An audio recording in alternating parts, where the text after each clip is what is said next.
I remember reading the first reports of mountain lion sightings near the Wildwood Heights Community Retention Pond. Even then, a sense of unease settled over me. It's a feeling that only deepened when I learned about Lisa Hartwell, a 33-year-old marketing coordinator who, on October 7, 2016, set out for her usual 5 a.m. run in that same affluent Boulder, Colorado neighborhood. What happened that morning would become one of the most horrifying animal encounters I've ever investigated. Wildwood Heights was a relatively new development, barely 5 years old, nestled right against the Rocky Mountain foothills. The homes were modern, the streets carefully planned, and the residents drawn to the promise of mountain living with all the conveniences of the city. Lisa, a dedicated fitness enthusiast, had made her morning run a sacred ritual, a time for peace and reflection before the demands of her career took over. But that autumn was unusually dry. Wildlife officials had issued warnings about increased animal activity as deer, elk, and their predators ventured closer to human settlements in search of water.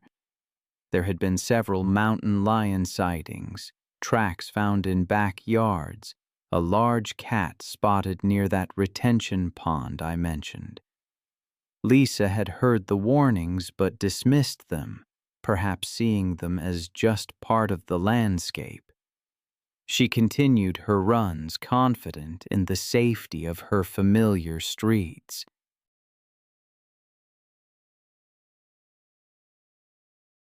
Mountain lions, also known as cougars or pumas, are formidable creatures. Adult males can weigh between 115 and 220 pounds, perfectly adapted for hunting in mountainous terrain. Their stealth, speed, and jumping ability are truly remarkable. They can leap vertically up to 15 feet and horizontally up to 45 feet. They are ambush hunters relying on surprise attacks, typically targeting the neck and spine of their prey. That morning, as Lisa jogged through the pre-dawn darkness, a 140-pound male mountain lion was stalking a mule deer through a drainage culvert beneath the street. Lisa's approach disrupted the hunt, startling both animals. The deer bolted, disappearing into the darkness, leaving the frustrated predator crouched in the shadows. The attack was sudden and brutal. As Lisa passed within 10 feet of the culvert, the mountain lion exploded from the shadows, covering the distance in a single, powerful leap. His paws struck her between the shoulder blades, sending her crashing to the ground. Her scream was cut short as his jaws clamped down on the back of her neck, his canine teeth puncturing muscle and vertebrae. Claws raked across her back and shoulders, opening deep gashes. The mountain lion, using its incredible strength, pulled Lisa's body into the culvert, seeking the darkness and confinement that would provide protection while it fed. Her body was recovered 3 hours later by a joint team of police officers and wildlife personnel.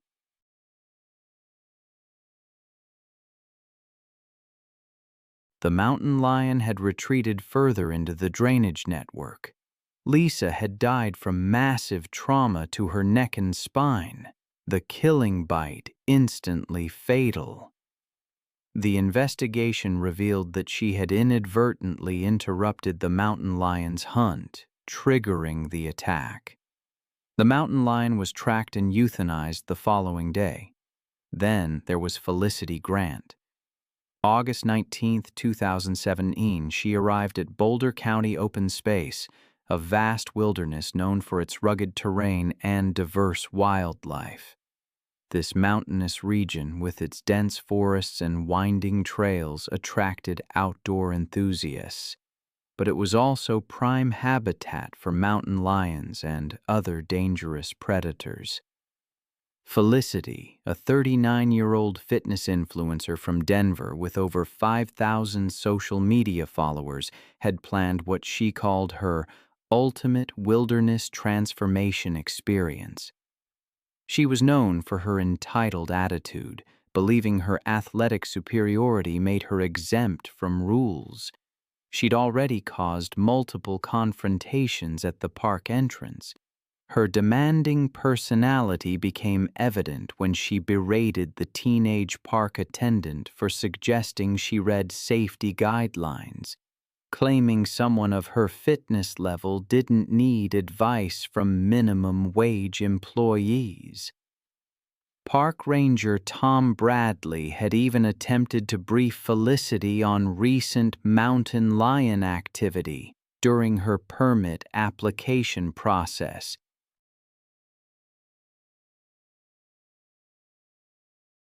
The area had experienced multiple cougar sightings over the previous month, including aggressive encounters that resulted in temporary trail closure, but Felicity became increasingly hostile, interrupting Tom repeatedly.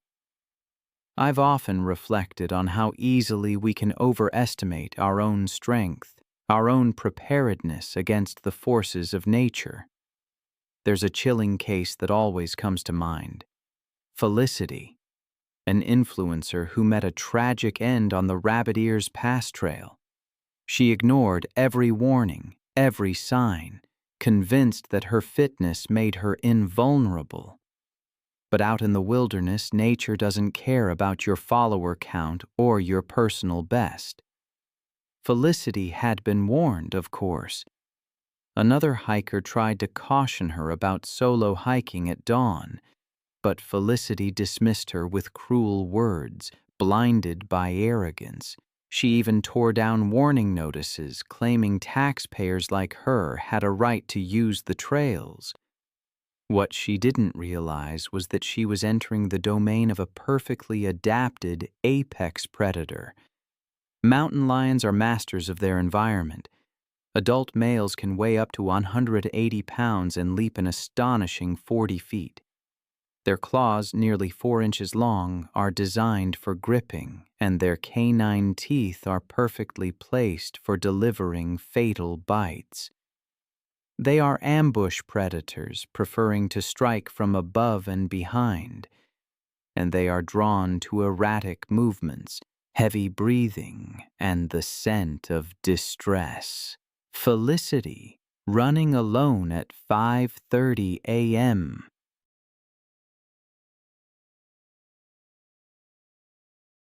with noise-canceling headphones blasting music, created the perfect storm. She even carried raw steaks in her backpack. A 140-pound male mountain lion, already hunting in the area, detected the scent of fresh meat from over a mile away. The cougar stalked her along the ridge, using the terrain to remain hidden. As Felicity rounded a bend, the mountain lion positioned itself on a boulder just 15 feet above the path. Unaware, lost in her music and her inflated sense of security, Felicity passed beneath the boulder. The mountain lion launched its attack. The force was tremendous. The predator struck from behind, claws raking down her back, paws wrapping around her shoulders and neck. The mountain lion's teeth found their mark, clamping down on the back of her neck with deadly precision. His jaws exerted over 400 pounds of press per square inch, severing the connection between her brain and body instantly. The bite fractured her vertebrae, causing immediate paralysis.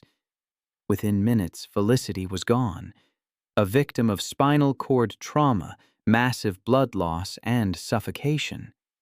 The mountain lion dragged her body off the trail to feed.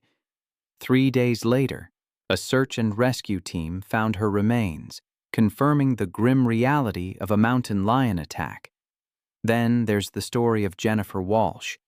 It was December 3, 2014, and the fluorescent lights of the county animal shelter cast long shadows. Jennifer, a 25-year-old veterinary student, moved through the kennels with a sense of purpose.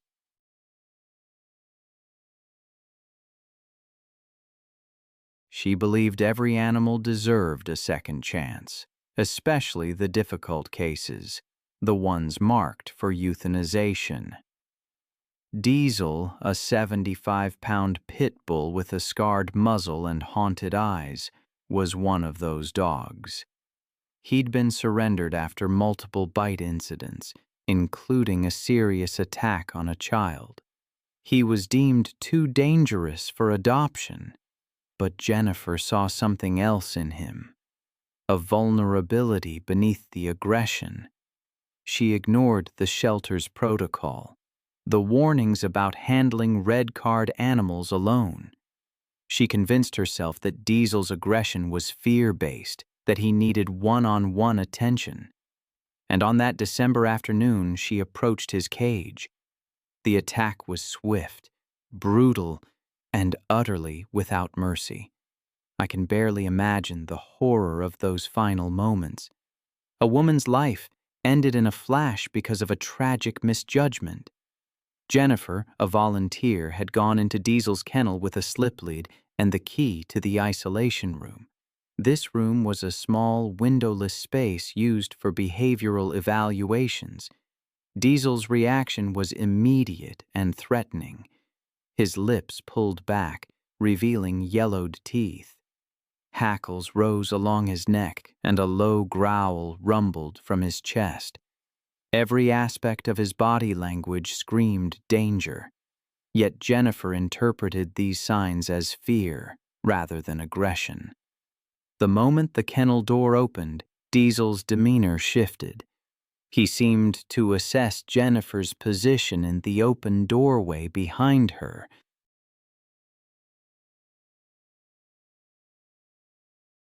This brief hesitation gave Jennifer a false sense of confidence.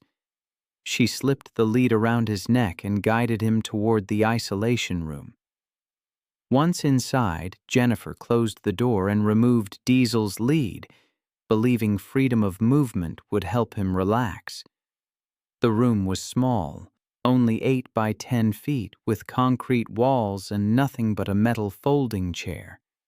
It was designed for safety, but it also meant there was nowhere to run. For several minutes, Diesel stood rigid in the center, his eyes never leaving Jennifer's face. She sat in the chair and began talking to him, her voice gentle and encouraging, completely unaware that she was being evaluated by a predator.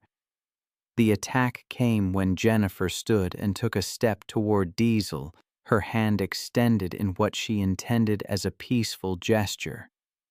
To Diesel, the movement represented a threat requiring immediate action. His 75 pounds launched across the room with explosive force, his jaws targeting Jennifer's throat with precision. Jennifer's scream was cut short as Diesel's teeth sank deep into her neck, crushing her windpipe and severing major blood vessels in a single bite. His jaws locked onto their target with mechanical efficiency. Jennifer's hands clawed desperately at the dog's head, but Diesel had been bred for combat. His grip unbreakable once engaged. The dog's powerful neck muscles allowed him to shake violently, tearing through tissue and bone while maintaining his hold.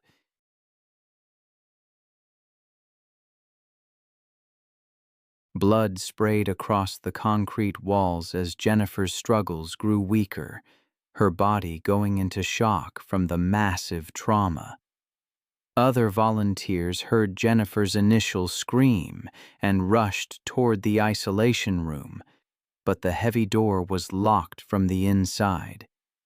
By the time they could locate the key and safely enter, Jennifer lay motionless on the concrete floor, her life ebbing away in the pool of blood. Diesel stood over her body, his muzzle stained red, his eyes still burning with the same aggressive intensity that had marked him for euthanization. Paramedics arrived within minutes, but Jennifer's injuries were beyond medical intervention. She was pronounced dead at the scene. Her dream of becoming a veterinarian ended by the very type of animal she hoped to save. Diesel was immediately sedated and euthanized, his death as swift and clinical as the attack that preceded it. The investigation that followed was thorough but predictable. Jennifer had violated multiple safety protocols, ignored clear warning signs, and placed herself in a situation that experienced professionals would have avoided. The shelter implemented new security measures, including electronic locks on isolation rooms and mandatory buddy systems for all volunteer activities. Jennifer's death became a cautionary tale in veterinary schools across the country, a reminder that good intentions and academic knowledge are no substitute for experience and proper safety protocols.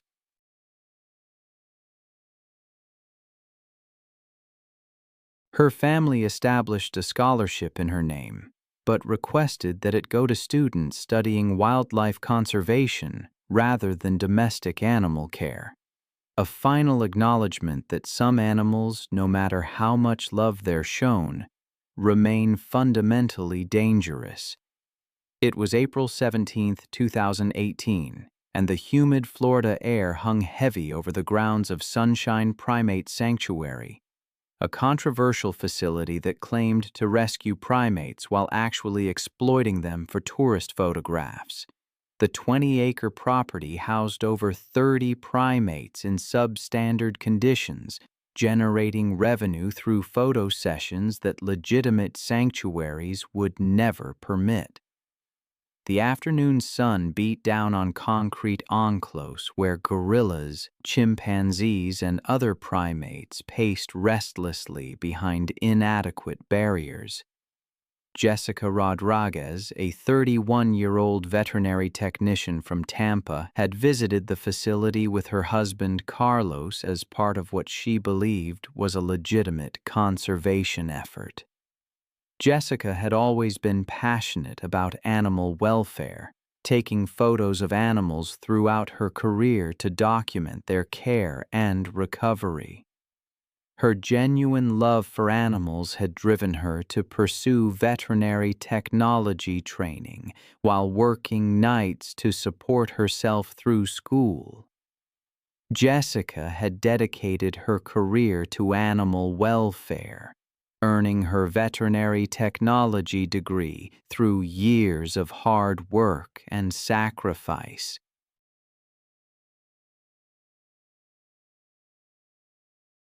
Her passion for primate conservation had led her to volunteer at legitimate sanctuaries and support organizations working to protect great apes in the wild. Jessica genuinely believed that her visit to Sunshine Primate Sanctuary would help promote conservation efforts through the photos she planned to take.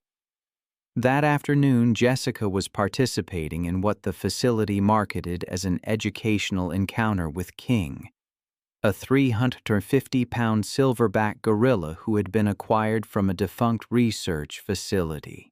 The sanctuary's minimal safety measures consisted of a chain-link barrier that separated visitors from the gorilla's enclosure with no additional protection or supervision from qualified staff. Silverback gorillas are among the most powerful primates on Earth. With adult males weighing up to 400 pounds and possessing the strength of 10 grown men, these magnificent animals are highly intelligent and emotionally complex, but they're also territorial and can become extremely aggressive when they perceive threats to their domain. I've seen firsthand how quickly a seemingly calm animal can turn. It's a lesson Jessica learned too late at the Sunshine Primate Sanctuary.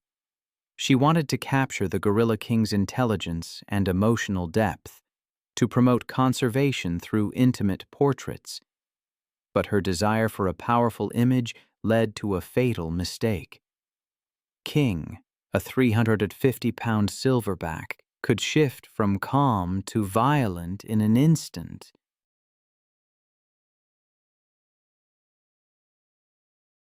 His massive hands, capable of crushing force, and sharp canine teeth posed a severe threat. Jessica, observing his relaxed posture near the fence, misinterpreted his patience as friendliness. She reached through the barrier, believing physical contact would strengthen her message.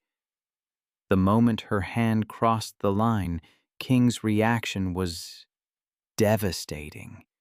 His crushing grip seized her arm, pulling her against the chain-link fence. Jessica's scream echoed through the facility as the gorilla's grip tightened with bone-crushing force. Visitors desperately tried to free her, but King's strength was overwhelming. One hand maintained its hold on her arm, while the other reached for her head and shoulders, pulling her harder against the inadequate fencing. Driven by territorial instincts, the silverback continued his assault, inflicting devastating trauma to her head, neck, and arms.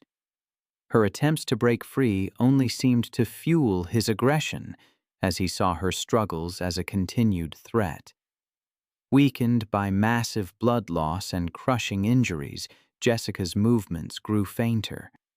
King's grip never loosened. His territorial fury focused on eliminating the perceived intrusion. Within minutes, Jessica's struggle ceased, the brutal assault proving fatal. The massive gorilla maintained his grip on her lifeless form, displaying threatening behavior toward anyone who approached. Emergency responders arrived with tranquilizer equipment, but it was too late.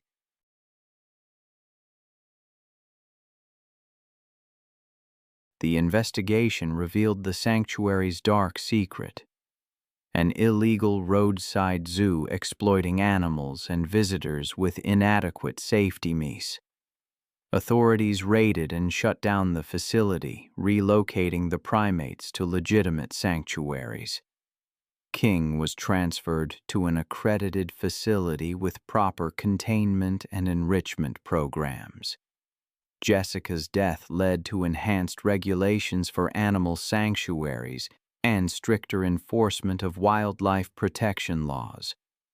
Her family established a foundation to support legitimate primate conservation efforts, ensuring her passion would live on through organizations that truly protect great apes. It was March 18, 2017, in Mountain View Estates, an upscale neighborhood in Asheville, North Carolina. The first warm evening of spring settled over the residential development nestled on the slopes of the Blue Ridge Mountains. Maria Santos, a 41-year-old single mother and part-time dog walker, made her evening rounds caring for the pets of the neighborhood's wealthy residents. For 3 years, Maria had built a loyal clientele among Mountain View Estates' affluent homeowners, who appreciated her reliability and genuine love for animals. She often walked multiple dogs simultaneously, managing up to 6 animals at once while ensuring each pet received individual attention. Her income from dog walking helped supplement her day job at a local veterinary clinic, allowing her to support her teenage daughter.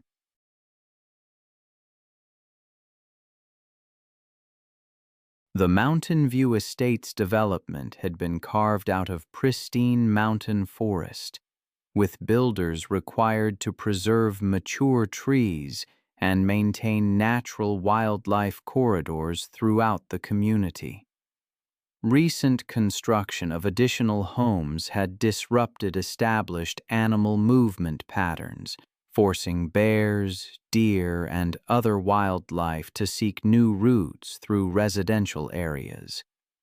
The North Carolina Wildlife Resources Commission had issued warnings about increased bear activity in mountain communities, particularly as animals emerged from winter hibernation. Maria was aware of the wildlife warnings, but had never encountered any dangerous animals during her 3 years of walking dogs in the neighborhood. She carried pepper spray as a precaution and had received training on wildlife encounters from the local animal control office. On this particular evening, she was walking 3 large dogs, 2 German shepherds and a golden retriever, along the community's main street when she noticed unusual activity near a row of garbage cans. Black bears are North America's most common bear species, with adult females typically weighing between 200 and 400 pounds. Mother bears with cubs are extremely protective and will attack any perceived threat to their offspring. I've read about bear attacks, of course, but there was one case that always stuck with me, maybe because it felt so random, so ordinary.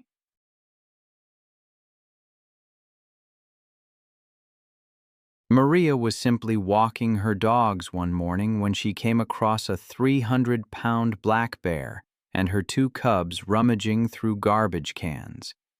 Bears have an excellent sense of smell and are drawn to residential areas by garbage, pet food, and other attractants, you see. And when surprised or cornered, they can run up to 35 bibitrist. They possess the strength to break down doors and overturn cars. Their powerful claws and teeth make them capable of inflicting devastating injuries on humans who threaten their cubs or territory. As Maria approached the intersection where several garbage cans had been placed for morning pickup, she discovered that the mother bear had torn open several bags and was feeding on discarded food while her cubs played nearby. Maria immediately recognized the danger and began backing away slowly, but the 3 dogs she was walking became agitated and started barking aggressively at the bears. The mother bear's protective instincts were immediately triggered by the barking dogs, which she perceived as a direct threat to her cub's safety. She rose to her full height and began making aggressive vocalizations while positioning herself between the dogs and her offspring. Maria tried to control the excited animals and retreat to a safe distance, but the dogs continued barking and lunging only escalated the dangerous situation. The 300-pound mother bear charged toward Maria and the dogs with explosive speed, covering the 30 yards between them in seconds.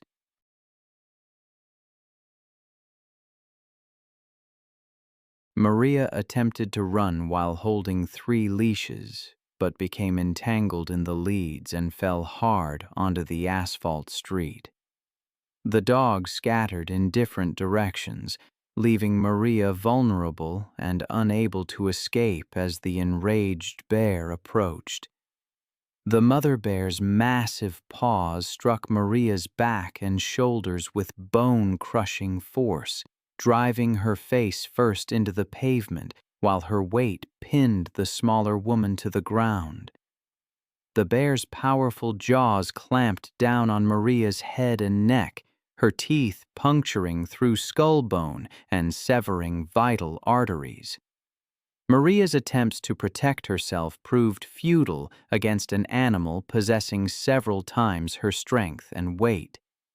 The bear's razor-sharp claws raked across Maria's torso and limbs, each swipe opening deep gashes that caused massive blood loss and tissue damage. The mother bear's attack was methodical and brutal, driven by maternal instincts to eliminate any threat to her cub's safety. Maria's struggles grew weaker as trauma and blood loss overwhelmed her system. Residents in nearby homes heard the commotion and called 911 while attempting to scare the bear away with loud noises and bright lights. The mother bear eventually retreated with her cubs toward the forest, leaving Maria motionless on the street. Paramedics arrived within minutes, but were unable to save Maria, who had died from massive head and neck trauma.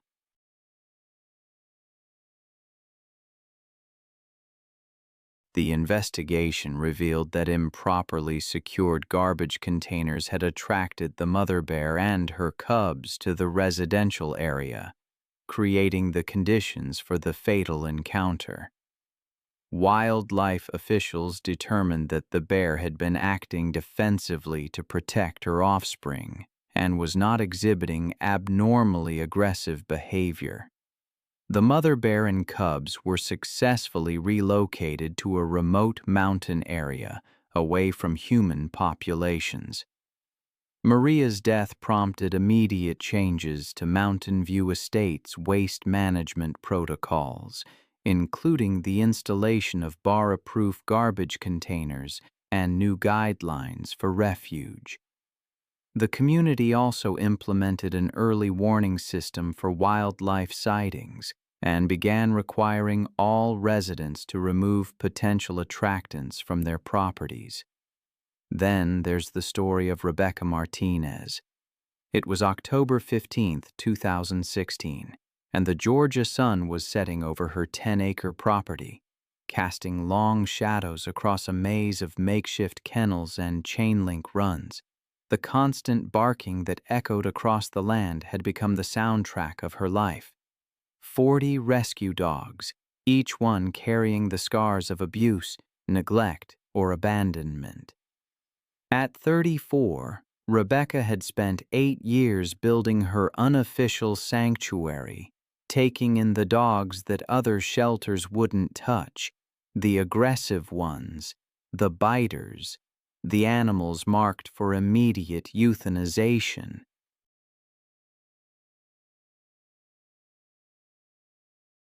Her recent divorce had left her financially strained and emotionally isolated, with only her dogs for company on the remote property.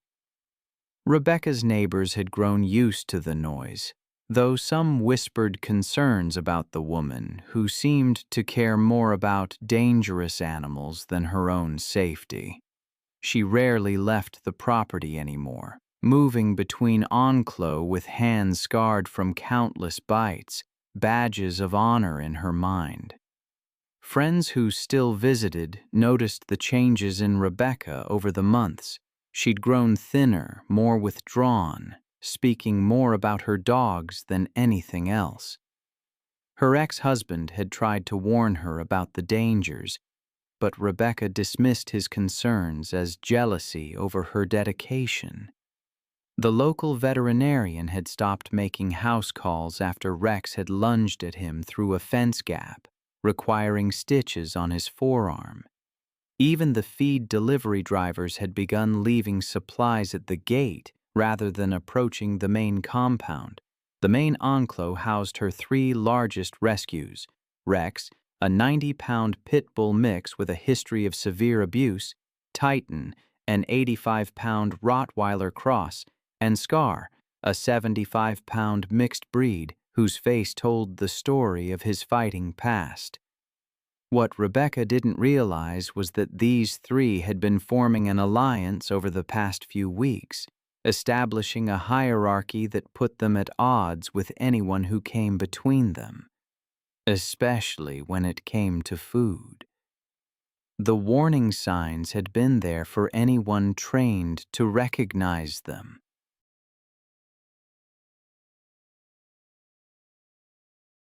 The 3 dogs had begun sleeping closer together, sharing food bowls and displaying coordinated territorial behavior when other dogs approached.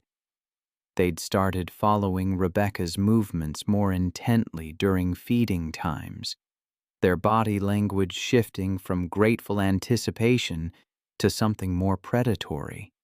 But Rebecca, exhausted from managing 40 animals alone and emotionally invested in seeing progress.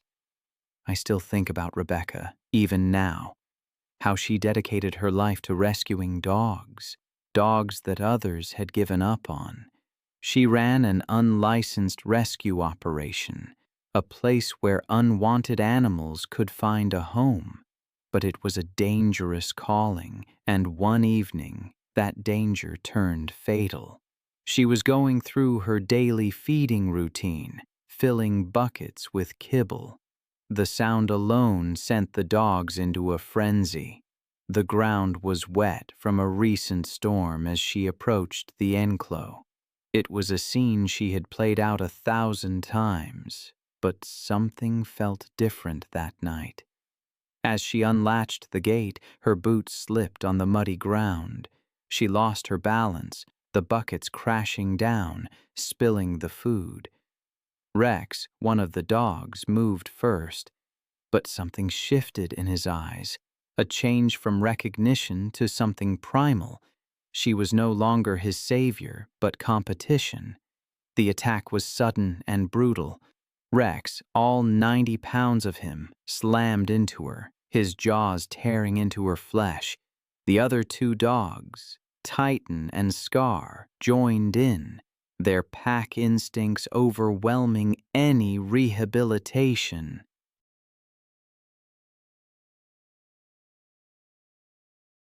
Her screams went unheard, lost in the vastness of the property.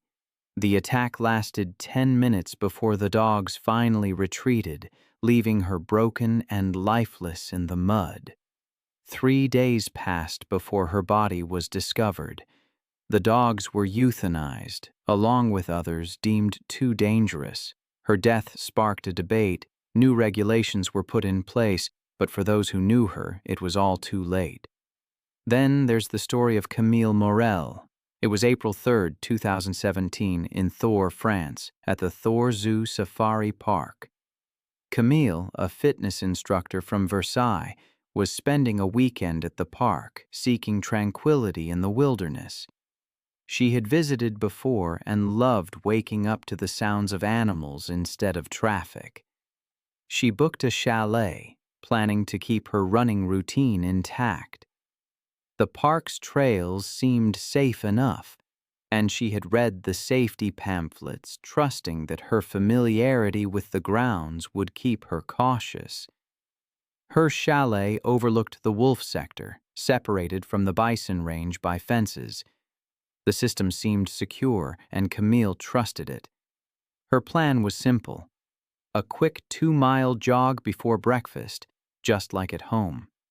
The zoo's landscape was a blend of natural calm and controlled wilderness. However, that morning, a scheduled maintenance check had been delayed. Workers had opened a service gate near the chalet, but the latch mechanism was frozen. A worker, distracted by a phone call, left without confirming the gate was secure.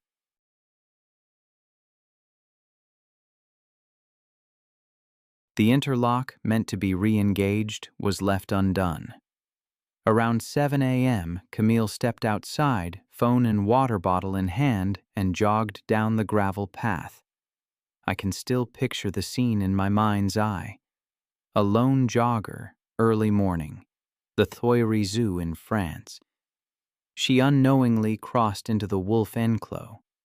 What followed was a tragedy that led to a lawsuit, a settlement, and significant safety upgrades.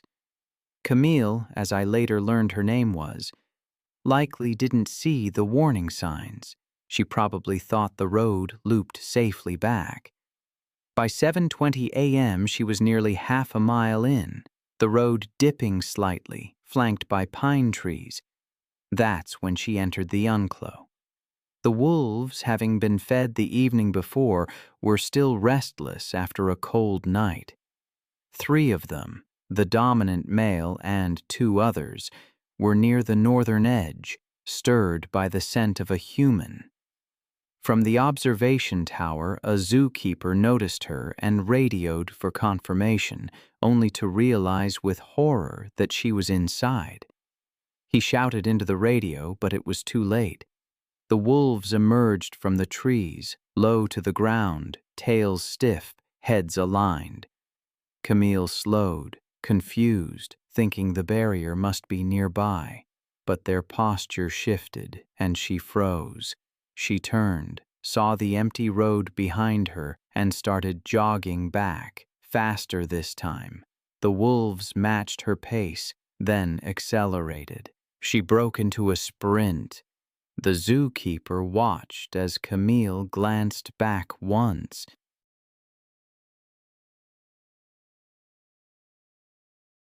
Near a drainage trench, her foot caught and she fell hard. Before she could get up, the lead wolf clamped down on her thigh.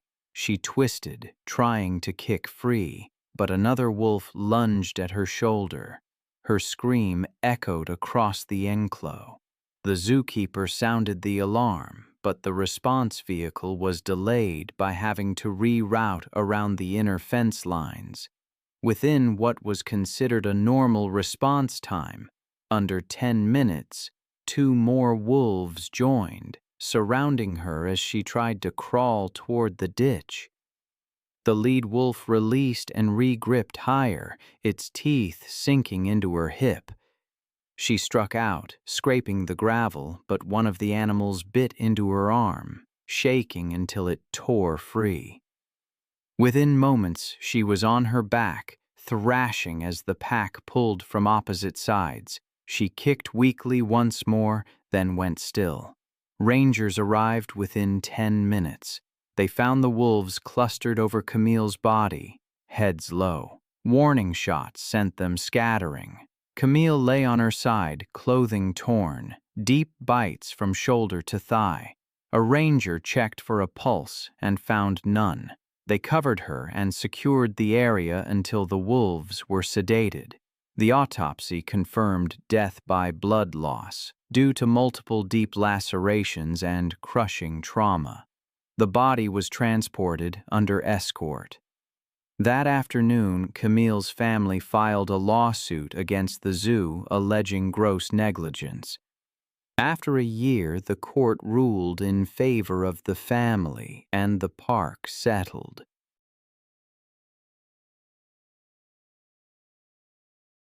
Following the incident, a criminal negligence inquiry and an audit were conducted.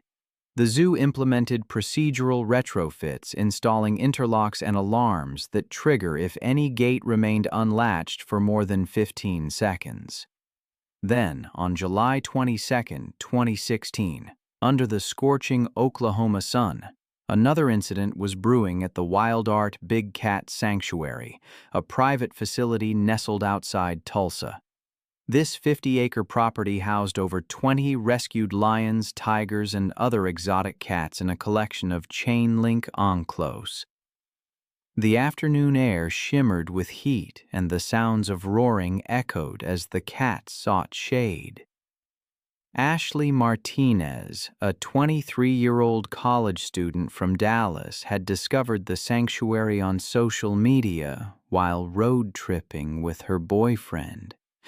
Ashley was always looking for unique photo opportunities. She had grown up taking pictures at every event, and her phone was filled with daring shots from cliff edges and abandoned buildings, showcasing her fearless personality. She had grown up in suburban Dallas as the youngest of 3 sisters, developing a competitive streak that drove her to constantly push boundaries. Her psychology major had given her confidence, but her knowledge didn't extend to understanding animal behavior. That afternoon, Ashley and her boyfriend paid the sanctuary's fee for a close encounter experience, promising visitors the chance to observe big cats during feeding demonstrations.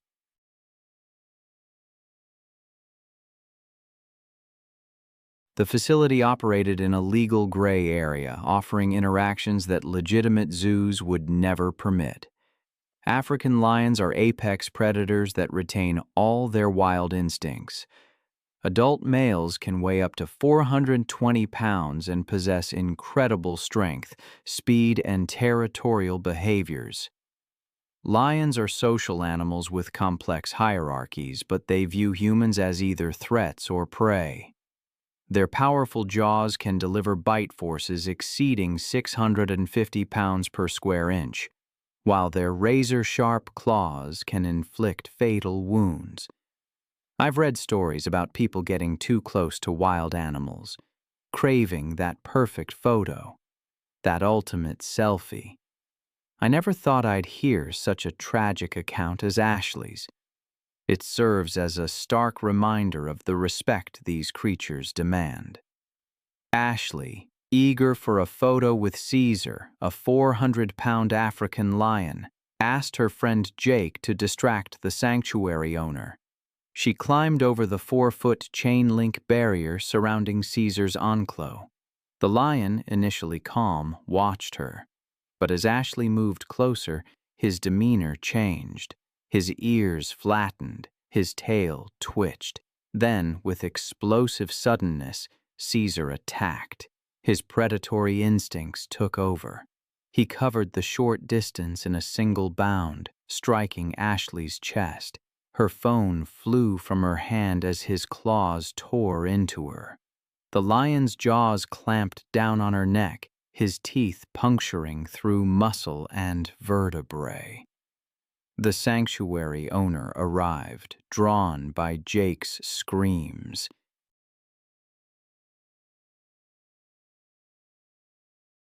But Caesar's posture over his kill made intervention too dangerous. Ashley's movements ceased within minutes. Emergency responders arrived, but it was too late. The investigation revealed the facility was operating without proper permits and insurance. Caesar was relocated.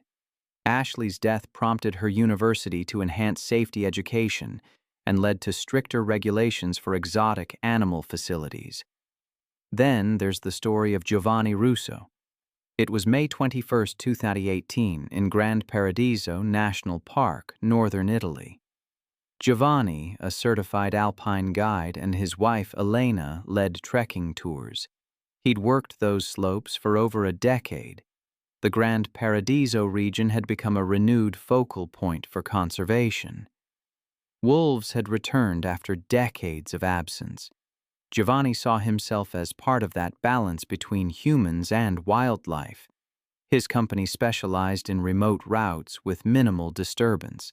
He often told clients that predators avoided people. One weekend, he led a pair of hikers from Milan. That night, they left a pack of trail mix open near the fire pit and tossed scraps from dinner into the same area.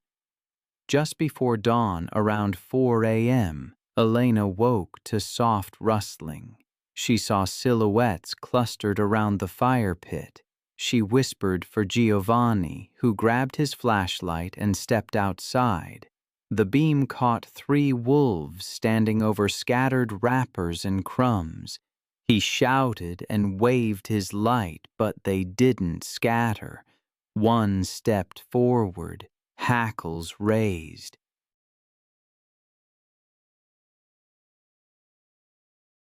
Giovanni shouted again, clapping his hands as he closed the distance. The older female lunged, nipping at his forearm. Giovanni jerked back, but a younger wolf followed through, clamping down near his elbow. The bite struck deep, severing tissue. He fell backward, blood pulsing from his injuries. The wolves held their ground, circling the dropped food bag. Elena tore from the tent with a burning stick from the fire pit. I will never forget the image. A woman, standing in chest-deep water, camera held high, unknowingly photographing the very ground where a 400-pound Bengal tiger was about to strike. The Sundarbans. Even the name evokes a sense of primeval danger. It was July 15, 2016, when the Lawson family arrived at this remote national park in West Bengal, India. a vast mangrove delta, a maze of tidal channels where the Ganges meets the Bay of Bengal. Ancient mangrove trees rose from the brackish water, their roots creating an impenetrable network. This UNESCO World Heritage Site, a place of extraordinary beauty, harbored one of the world's most dangerous ecosystems. Saltwater crocodiles lurked beneath the surface, venomous snakes coiled in the canopy above. And then, of course, there were the tigers. Genevieve Lawson, a 42-year-old real estate agent from London, had booked the most expensive boat tour package available.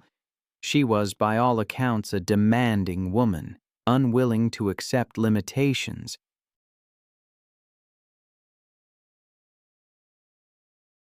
She'd already berated their local guide, Ravi, multiple times during the morning briefing, while her husband, David, tried unsuccessfully to moderate her behavior.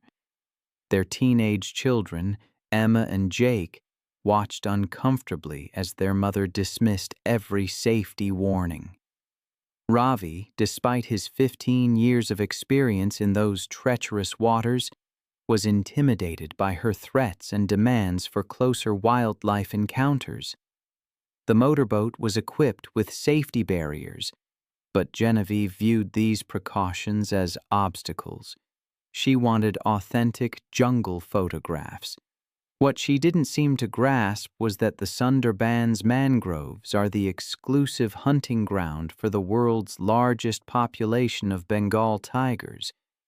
These aren't just any tigers, they're apex predators uniquely adapted to this aquatic environment.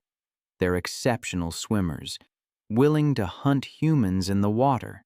They can weigh up to 400 pounds, over 10 feet long, and possess 4-inch canine teeth capable of crushing a windpipe. Their orange and black stripes provide perfect camouflage among the dappled shadows of the mangrove forest. During the afternoon tour, their boat approached a narrow channel where Ravi spotted fresh tiger tracks along the muddy shoreline. He cut the engine and whispered for complete silence, explaining that a large male tiger had recently passed through the area. But Genevieve wanted closer photographs.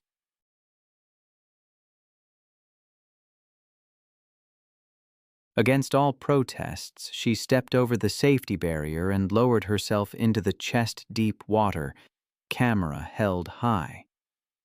Unbeknownst to the group, a massive male Bengal tiger had been resting upstream.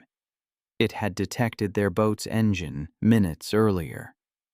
These tigers are ambush predators, using water as their primary hunting medium. This particular tiger had killed humans before and recognized the splashing sounds of vulnerable prey entering its territory. The tiger slipped into the water and began swimming toward Genevieve, with only its eyes and nose visible above the surface. When Genevieve reached the muddy shoreline and began photographing tiger tracks, she remained completely unaware of the approaching predator. The tiger closed the final 20 feet underwater, using its powerful limbs to propel itself through the murky channel with deadly precision. The attack erupted from the water with explosive violence. The tiger surfaced directly behind Genevieve and clamped its powerful jaws around her throat. Its 4-inch canine teeth punctured her neck muscles and crushed her windpipe with over 1,000 pounds of bite force. The tiger suffocated its prey by crushing the throat, collapsing her airway instantly. Genevieve's body went rigid as the tiger's teeth severed major blood vessels in her neck, causing massive internal bleeding. The predator's forelimbs wrapped around her torso, while its hind legs found purchase on her lower body, holding her in an inescapable grip.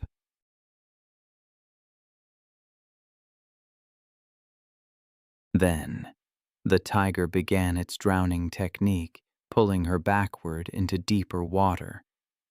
There are moments I can't shake, images that stay with me long after I've read the last line of a report.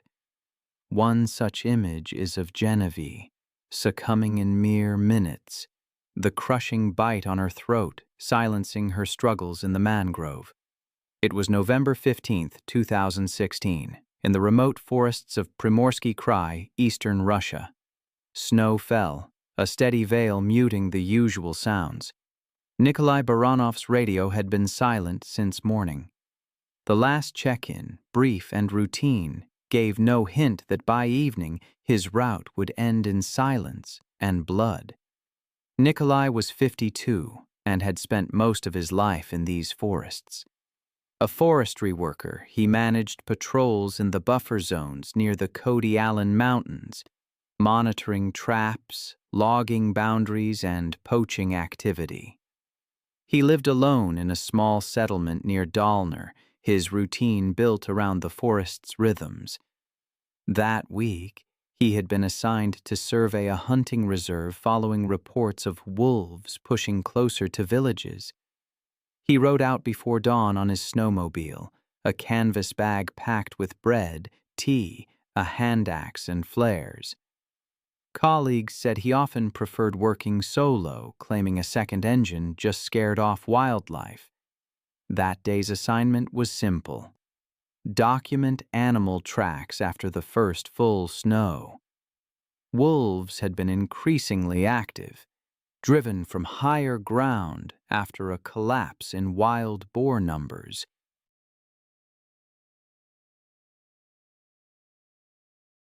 Wolves here could travel up to 20 kilometers in a single night, driven by hunger across frozen ground and sparse woodland.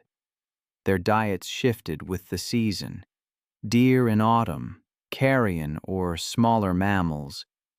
In the hard months of winter, when deep cold set in and prey vanished beneath ice or snow, instinct sometimes blurred into desperation. A human scent, faint and unfamiliar, might still trigger the same ancient reflex to follow, test, and close the distance. Locals warned of animals following sled trails at dusk. Nikolai heard the same warnings at the station that morning, but didn't take them seriously. He had checked his flare gun, but left his rifle behind, citing its weight. By noon, weather had shifted fast, gusting snow and dropping visibility. His supervisor made several radio attempts that went unanswered, assuming battery failure from the cold. When evening came and Nikolai still hadn't returned, Yevgen, a neighboring ranger and longtime friend, prepared to follow his route before dark. Evgeny rode out around 5 p.m. with a flashlight mounted on his snowmobile and a sidearm holstered under his coat. Tracks were faint but visible. A single snowmobile line winding north, then stopping abruptly about 800 meters from the ridge. There, the engine was half buried in snow, its headlight still faintly glowing. Prints showed that Nikolai had dismounted, perhaps to clear ice from the track.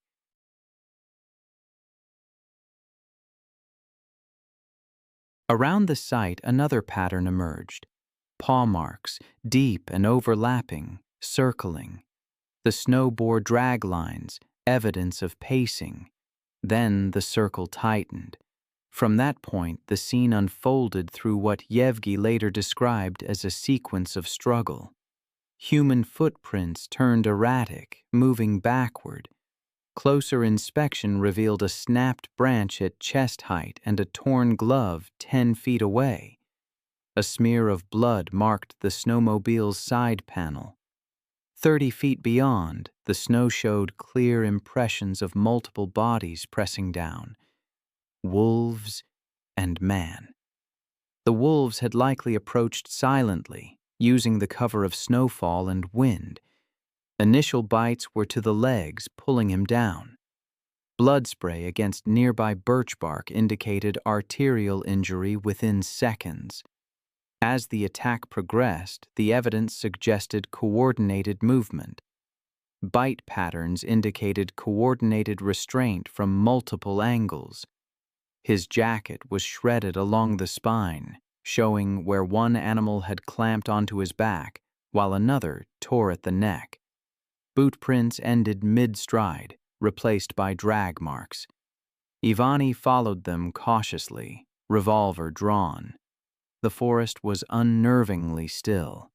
He found the body 30 meters downhill near a frozen stream.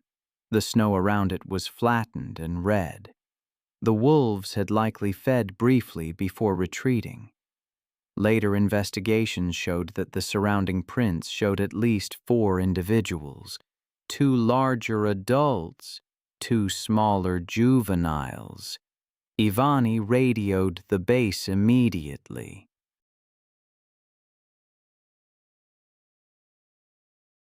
It took nearly an hour for a snow vehicle from the nearest post to arrive, by which time darkness had swallowed the clearing.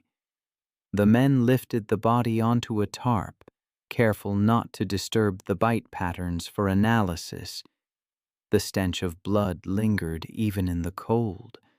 The pack didn't return, but distant howls echoed as the rescuers secured the area. Nikolai's remains were taken to Dahlner for examination. Autopsy confirmed catastrophic blood loss with multiple punctures to major vessels and crushing trauma to the neck vertebrae consistent with a fatal bite. Time of death was estimated shortly after the onset of the attack. The official report listed predatory behavior exacerbated by winter scarcity. Specialists noted that 2016 saw an unusual decline in prey density across the region. The incident received a single mention on regional news, framed as a tragic encounter during severe weather. There was no footage, only photographs from the recovery team that were never released publicly. It was June 14, 2015. And the Sunset Lake subdivision in suburban Tampa, Florida, was settling into another warm summer evening. The gated community, built around a series of interconnected retention ponds and decorative canals, had been marketed as a tropical paradise for retirees seeking the Florida lifestyle.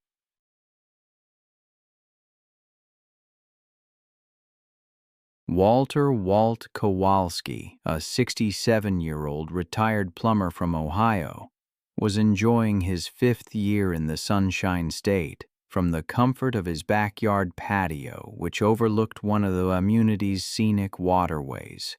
Walt had moved. There's a chilling story I came across recently, one that underscores just how easily we can misjudge the natural world.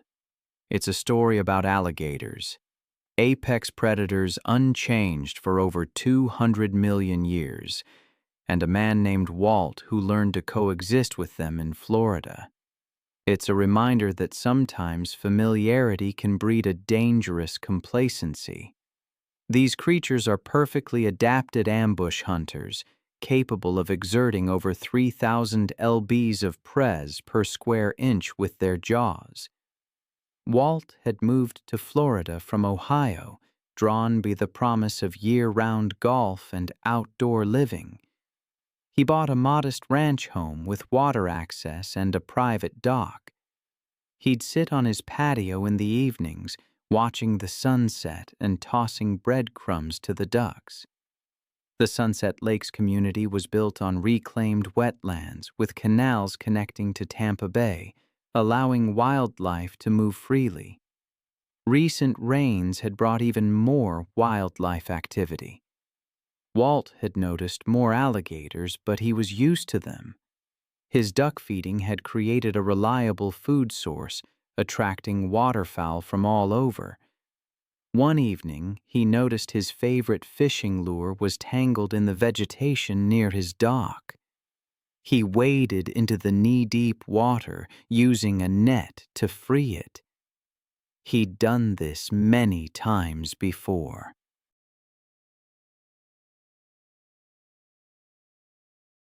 The attack came from directly beneath him. A 12-foot male alligator, submerged and motionless for over an hour, exploded upward. Its jaws clamped down on Walt's right leg, fracturing his femur and severing arteries. The alligator initiated its signature death roll, spinning rapidly in the water. Walt was pulled into the canal. The alligator dragged him to the deeper center, where escape was impossible. Within minutes, Walt's movement ceased. Emergency responders arrived quickly, but the alligator had already retreated with Walt's body. The investigation revealed that Walt's regular duck feeding had inadvertently attracted the alligator. His death prompted immediate changes to the community's water safety protocols. It reminds me of another incident, this one on September 8, 2014, in the vast wetlands of the Everglades. I'll never forget reading about the power of an alligator's bite. Over 3,000 pounds of pres per square inch. It's a force so immense, it's almost incomprehensible. These creatures, perfectly adapted for ambush in their aquatic world, can grow to an astonishing 14 feet long and weigh over 1,000 pounds. They are, without a doubt, apex predators. I remember one particular case that always stuck with me. An airboat tour in Florida, progressing smoothly until the guide pointed out a massive alligator sunning itself on a mudbank.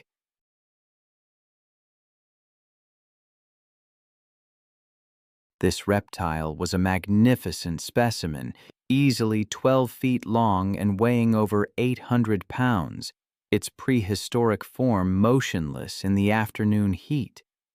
One of the passengers, a man named Michael, began photographing it, eager to show his colleagues back home. But his enthusiasm got the better of him. He leaned farther and farther over the boat's edge to get closer shots.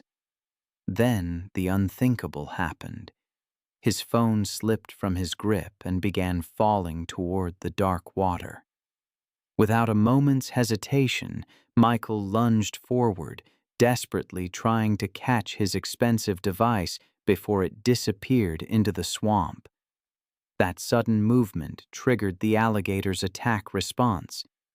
The 800-pound reptile exploded from the mudbank with terrifying speed, its powerful tail propelling it through the water like a missile aimed directly at Michael's exposed position. The alligator's massive jaws clamped down on Michael's outstretched arm with bone-crushing force. That 3,000-pound bite instantly shattered bones and severed major arteries. Michael's scream of shock and pain echoed across the swamp as the reptile's momentum pulled him completely over the side of the airboat and into the murky water.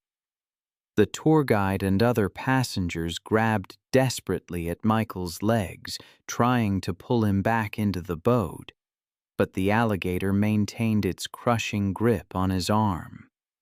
Then the alligator began its signature death roll, spinning rapidly in the water while maintaining its devastating grip.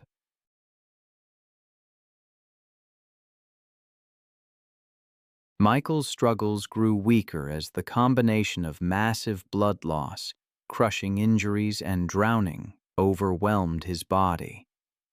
The alligator's grip never loosened as it continued the death roll with mechanical precision, each rotation causing additional trauma. Within minutes, Michael's movement ceased as the alligator's brutal assault proved fatal.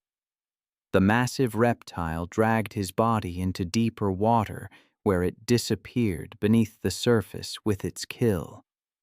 Emergency responders arrived within the hour, but Michael's body wasn't recovered until the following day, when wildlife officials located the alligator and retrieved the remains. the tour company immediately implemented physical barriers around all passenger seating areas and enhanced safety briefings for future tours. Michael's death prompted his family to advocate for stricter safety regulations in the wildlife tourism industry. The incident became a cautionary tale about the dangers of prioritizing photography over personal safety, a stark reminder of the deadly consequences of ignoring safety warnings around apex predators. That same year, on July 8th, in the sweltering Detroit summer, Maria Santos was loading her car with dog food and water. At 28, she'd spent 5 years walking dogs by day and feeding Detroit's feral population by night. Recently laid off, she'd been spending more time in dangerous neighborhoods, trying to help animals most people considered beyond saving.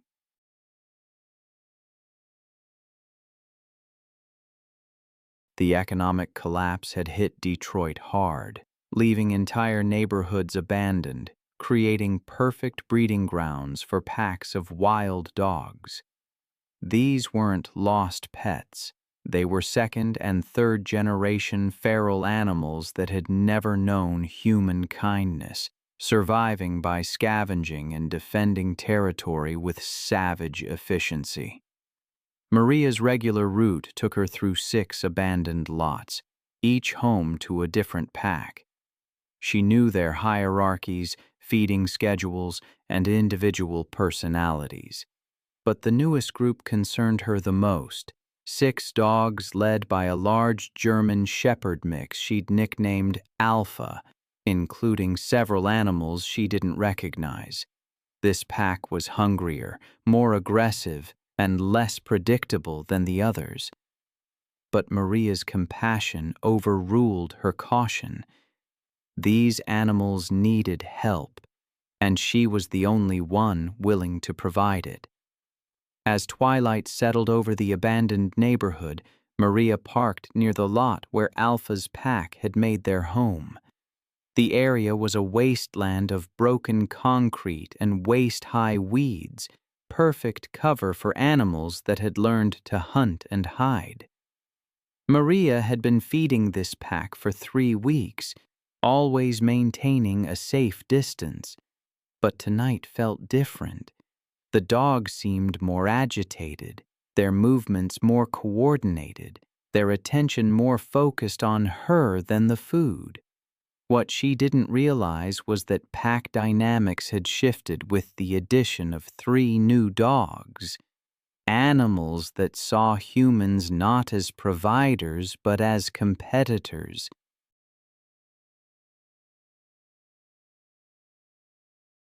Alpha emerged from the shadows first, his 80-pound frame moving with predatory grace. Behind him came the others, a scarred pit bull mix, 2 smaller dogs, and 3 newcomers whose breeds were impossible to determine. Their eyes reflected the dim streetlight like mirrors. Maria began distributing food as always, tossing handfuls of kibble in different directions to prevent fighting. But tonight, the strategy backfired. Instead of dispersing to eat, the dogs began to... I've seen what happens when pack instincts take over, when the veneer of domestication vanishes. It's a primal switch that flips without warning. There's a case I remember, a woman named Maria. She fed a pack of stray dogs, trying to help them survive in an abandoned neighborhood. But one day, that kindness turned to tragedy. The dogs, driven by hunger and instinct, turned on her. Maria's story is a stark reminder that even animals accustomed to human contact can revert to their wild nature with terrifying speed.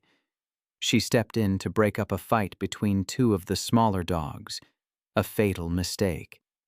Alpha, the apparent leader, saw her as competition for resources. He attacked, and the others followed. Her screams went unanswered. The pack dragged her deeper into the lot. It took 3 days to capture all 6 dogs. They were euthanized, rehabilitation deemed impossible. Then there's the story of Kendra Sullivan. It was September 8, 2015, when she arrived at the Namba Island Chimpanzee Sanctuary in Uganda.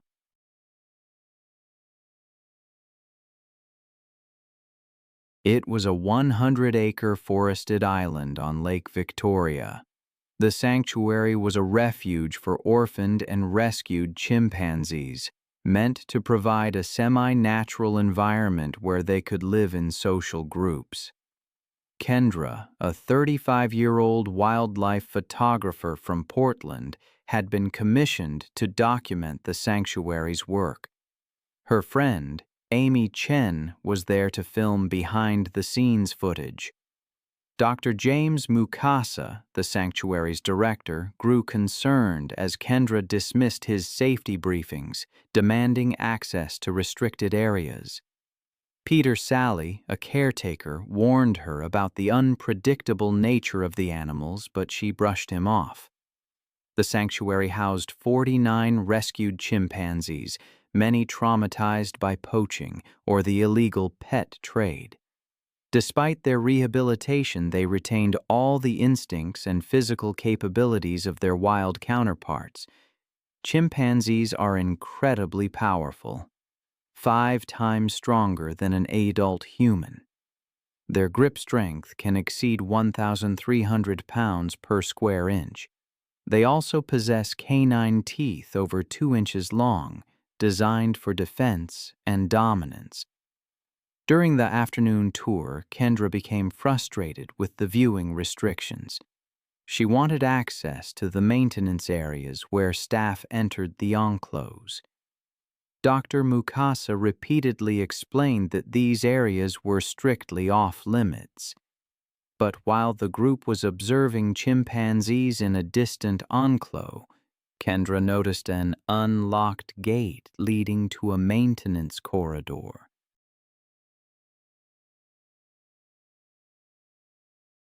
Despite explicit warnings, she slipped away, believing her experience with domestic animals had prepared her for anything.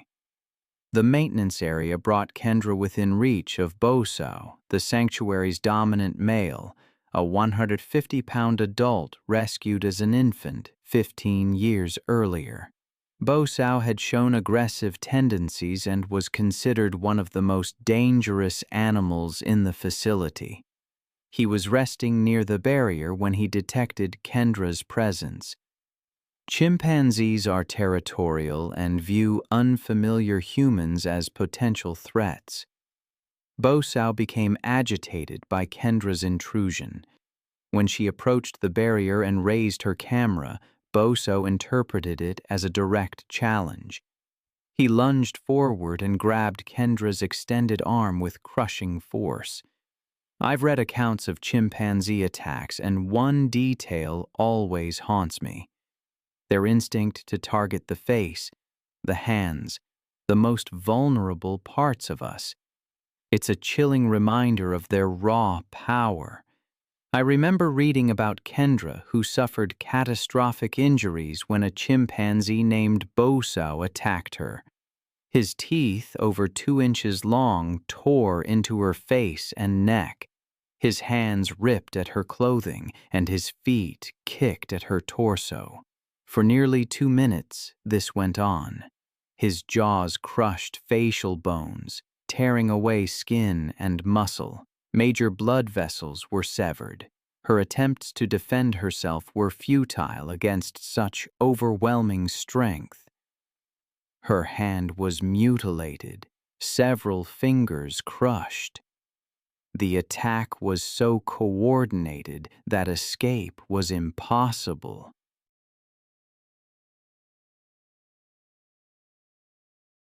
By the time help arrived, the blood loss and trauma proved fatal.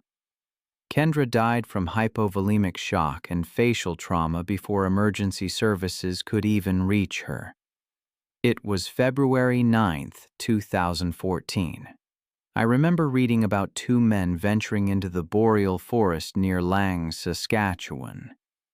What started as a routine trip would become a nightmare.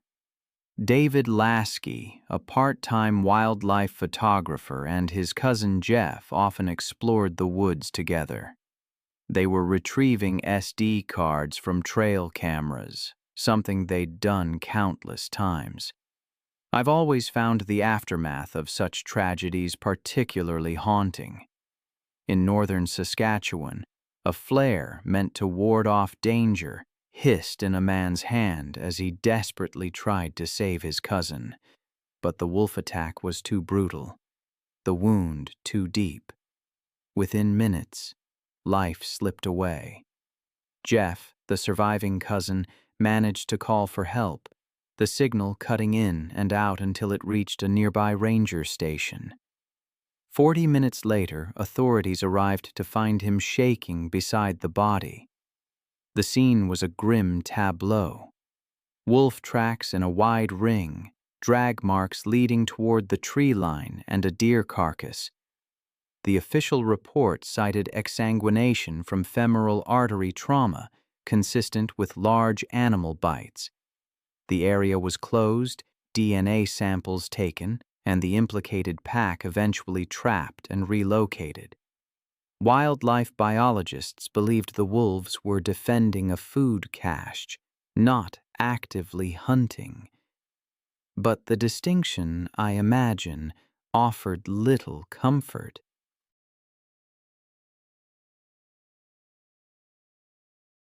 Then, just a few years later, another tragedy unfolded, this time in suburban Los Angeles on December 9, 2018.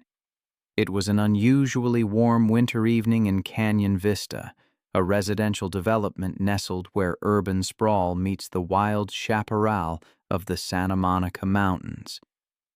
16-year-old Kevin Chen, a high school junior and varsity basketball player, was running late after practice. He decided to take his usual shortcut through an undeveloped lot, a practice that had always seemed safe during his 4 years in the neighborhood. Kevin was an honor student, a star athlete, one of his school's most promising college prospects. He lived with his parents and younger sister in a modern home that backed up against the natural open space. The Canyon Vista area had been experiencing increased wildlife activity following a series of devastating wildfires. These fires had displaced numerous predators, forcing them to seek new territory and food sources. Local authorities had issued warnings about mountain lion sightings, but most residents saw them as routine precautions. Kevin, too, was aware of the warnings, but had never encountered any dangerous animals. He carried his basketball gear in a backpack, confident that his familiarity with the terrain and his athletic ability would keep him safe. But mountain lions are solitary predators, and juvenile males establishing new territories can be particularly dangerous.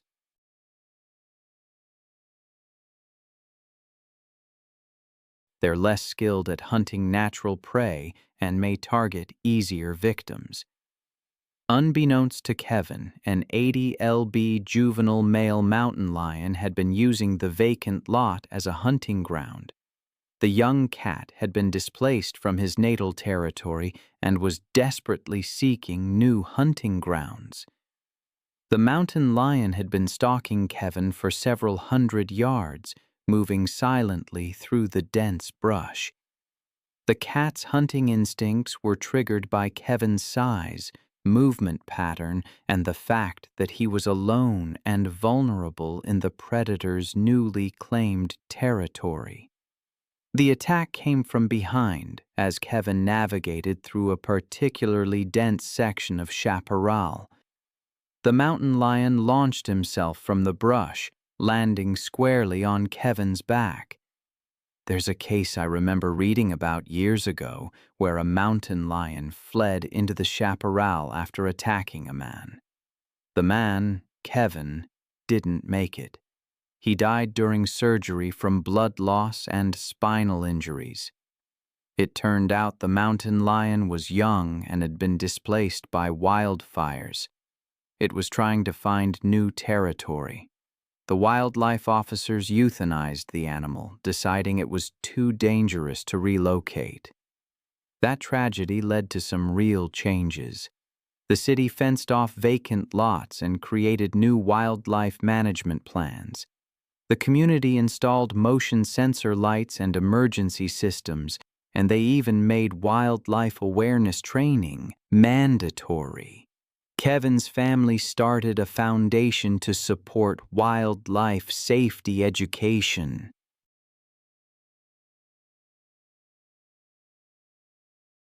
I was just reading about another case from that same period, November 3rd, 2015. It happened at a place called Loner Exotic Ranch, out in East Texas. It was a 300-acre property where wealthy people paid to get their pictures taken with dangerous predators.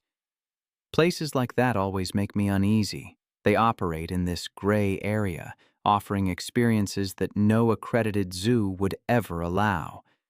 On that particular afternoon, the sun was casting long shadows across encloses filled with tigers and lions.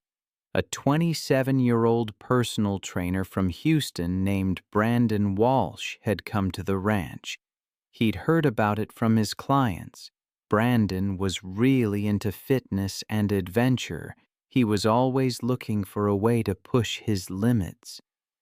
He'd saved up for months to afford this photo session, seeing it as the ultimate test of his courage. He was known for helping people overcome their fears, but maybe his own success had made him a little too confident.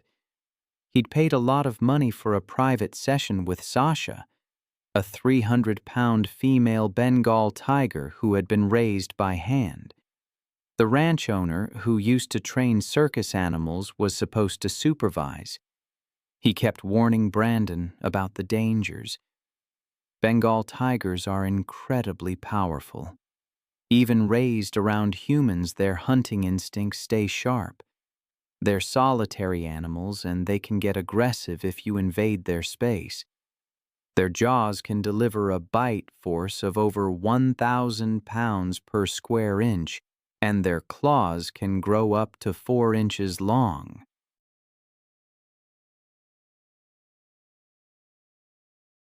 The photo session started with Brandon outside Sasha's enclosure. He was posing near the tiger, keeping the barrier between them, but he got frustrated with the distance. He wanted closer contact to get the dramatic photos he had in mind. He convinced the ranch owner to let him into a smaller holding area next to Sasha's main enclosure. The owner knew it was a bad idea against all the safety rules, but he agreed. Now there was only a chain-link fence separating Brandon from Sasha. He started posing for his camera, which was set up on a tripod. Then he made a fatal mistake. He crouched down next to the barrier and reached his hand towards Sasha, thinking he could show his dominance over her. That's when the tiger's ears flattened and her tail started twitching faster. The attack was incredibly fast. The moment Brandon moved to adjust his pose, the tiger's hunting instincts kicked in. Sasha launched herself at the barrier with incredible power. Her paws hit the chain link and her claws grabbed Brandon's arm. She pulled him against the barrier and snapped at him through the fence. Her claws tore across his arm and shoulder, opening deep gashes. He couldn't get away. The ranch owner rushed in, trying to distract Sasha and make her let go, but it was too late. The tiger's claws had already done too much damage, severing arteries and causing massive blood loss. Brandon collapsed from shock and blood loss within minutes.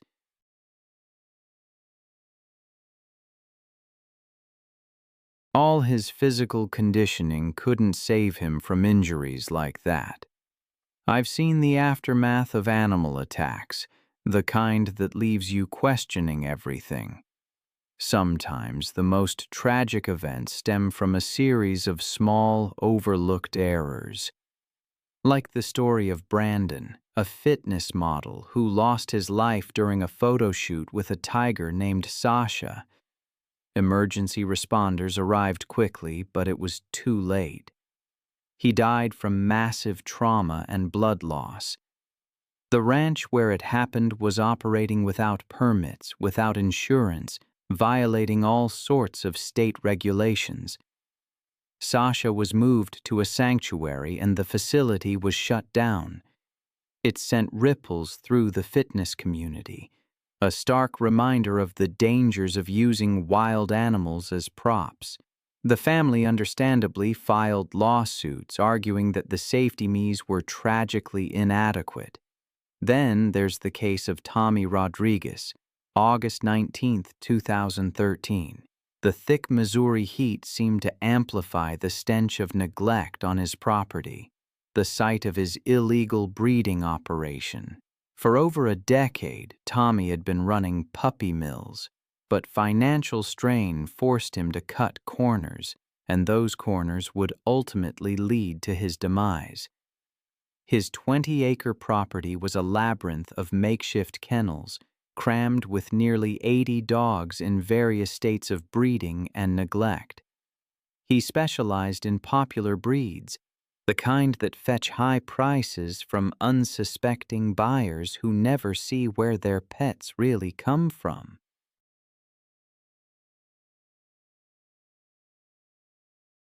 The real money, though, came from the security he employed. 4 massive dogs patrolled the perimeter. 2 cane corsos, each over 120 pounds, and 2 mastiff mixes, nearly 140 pounds each. These weren't pets. They were weapons, acquired from a defunct fighting operation and trained to be aggressive. The financial press that would seal Tommy's fate had been building for months. Veterinary bills, feed costs, facility upkeep. It all ate into his profits. Increased scrutiny from animal welfare organizations forced him to be more careful, but he cut back on everything. Food, medical care, even basic maintenance. The guard dogs, once fed premium meat to keep them strong, were reduced to scraps and cheap kibble. Tommy didn't realize that hungry guard dogs are exponentially more dangerous than well-fed ones. Hunger sharpens their predatory instincts, makes them more territorial, and reduces their tolerance for humans. The 4 animals, once content to patrol, now saw everything on the property, including Tommy, as potential competition for scarce resources. The dogs had been showing signs of increased aggression for weeks.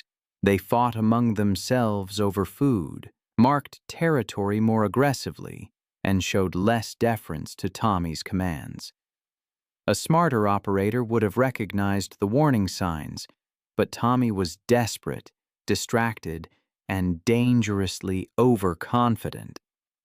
On that sweltering August night, Tommy made his final rounds, checking the breeding females and security systems.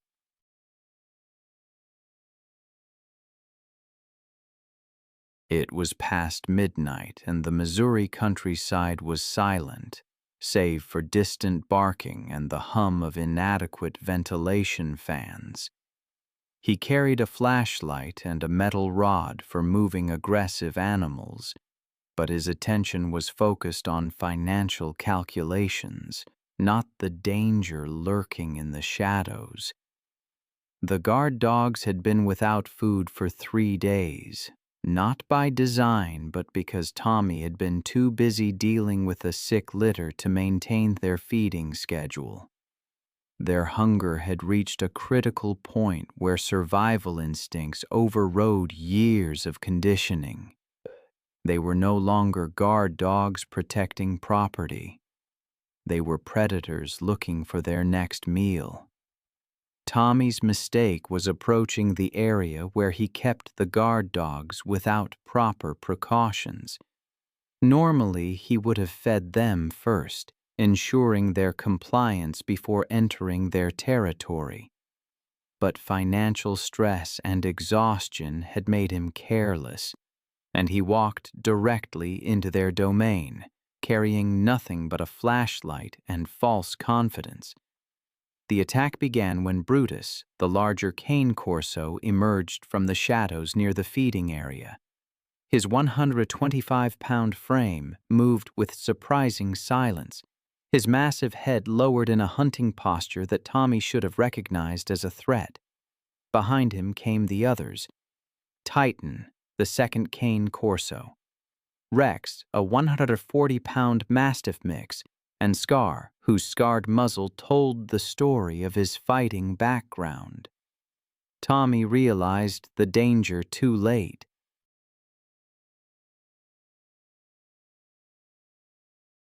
As he turned to retreat, Brutus launched himself forward, his powerful jaws clamping down on Tommy's left eye with crushing force. The impact drove Tommy to the ground, his flashlight spinning away into darkness as he screamed for help that would never come. The other 3 dogs joined the attack within seconds, their pack instincts fully engaged. Rex grabbed Tommy's right arm, his massive jaws crushing bone as he shook violently. Titan went for the torso, his teeth tearing through clothing and flesh with mechanical efficiency. Scar circled the attack, darting in to bite and retreat, his fighting experience evident in his tactical approach. Tommy's screams echoed across the empty countryside, but his nearest neighbor was over 2 miles away. The dogs worked with the coordination of experienced predators. Their attacks focused on disabling their prey rather than killing quickly. They had learned patience in their previous lives, and hunger had made them methodical in their violence. The assault continued for nearly 20 minutes, the dogs taking turns feeding on Tommy while he was still alive. His struggles grew weaker as blood loss and shock took their toll, but the animals showed no mercy. They had been conditioned to view violence as normal, hunger as constant, and humans as either threats or food sources.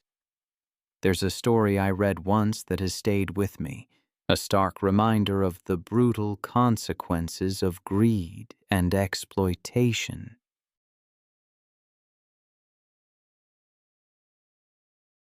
It involved a man named Tommy who ran an illegal puppy mill in Missouri, but it wasn't the authorities who brought him down.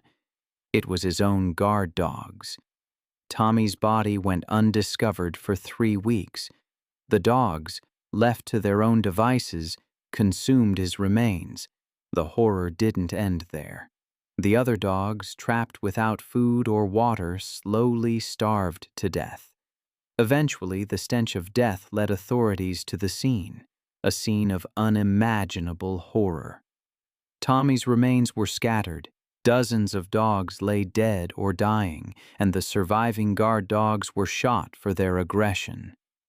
The investigation revealed the full extent of Tommy's cruelty. Breeding females in deplorable conditions, puppies dying from disease, and sick animals sold across state lines. The surviving dogs were euthanized.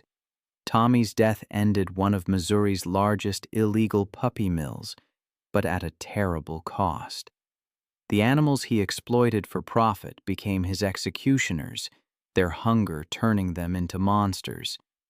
Then, in stark contrast, another tragedy unfolded on August 22, 2014, in the exclusive Cypress Point community in Florida.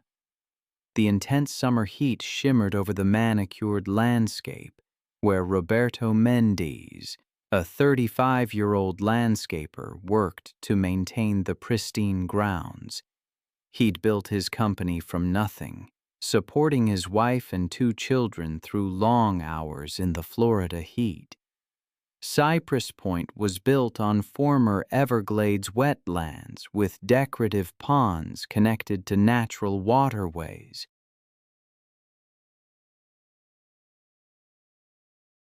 Roberto was familiar with Florida's wildlife, respecting the dangers of alligators and snakes. He typically checked water features before working near them. On this particular afternoon, he was trimming bushes around a small ornamental pond when his hedge trimmer slipped into the shallow water. He stepped into the pond to retrieve it, assuming it was safe. But he was wrong. American alligators are ambush predators, perfectly camouflaged and able to remain motionless for hours. A 10-foot female, hidden among the vegetation, exploded into action. Her jaws clamped down on Roberto's right leg, fracturing bone and severing arteries. The alligator initiated her signature death roll, spinning rapidly in the water, pulling Roberto into the deeper center of the pond. His screams echoed across the manicured grounds as the alligator continued her relentless death roll. The spinning dislocated his knee and hip, causing massive internal bleeding. The clear water turned red as Roberto's struggles weakened. A homeowner heard his cries and rushed to investigate. I've spent years studying apex predators, but some stories still haunt me. Take the case of Roberto, for instance. He was dragged into the deepest part of a pond by an alligator. His attempts to surface were thwarted by the reptile's grip and its relentless rolling motion. Within minutes, Roberto drowned, the massive blood loss and trauma simply overwhelming his system.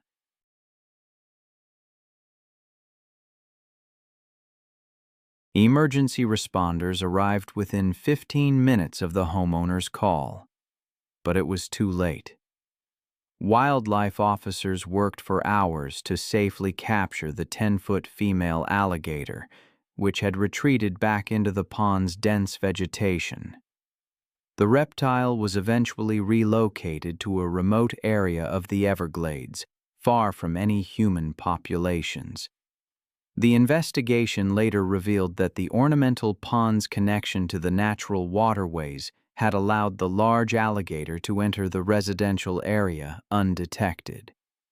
Roberto's death led to immediate changes to Cypress Point's water feature management, including the installation of barriers between the decorative ponds and the natural drainage systems, along with new safety protocols for all maintenance workers.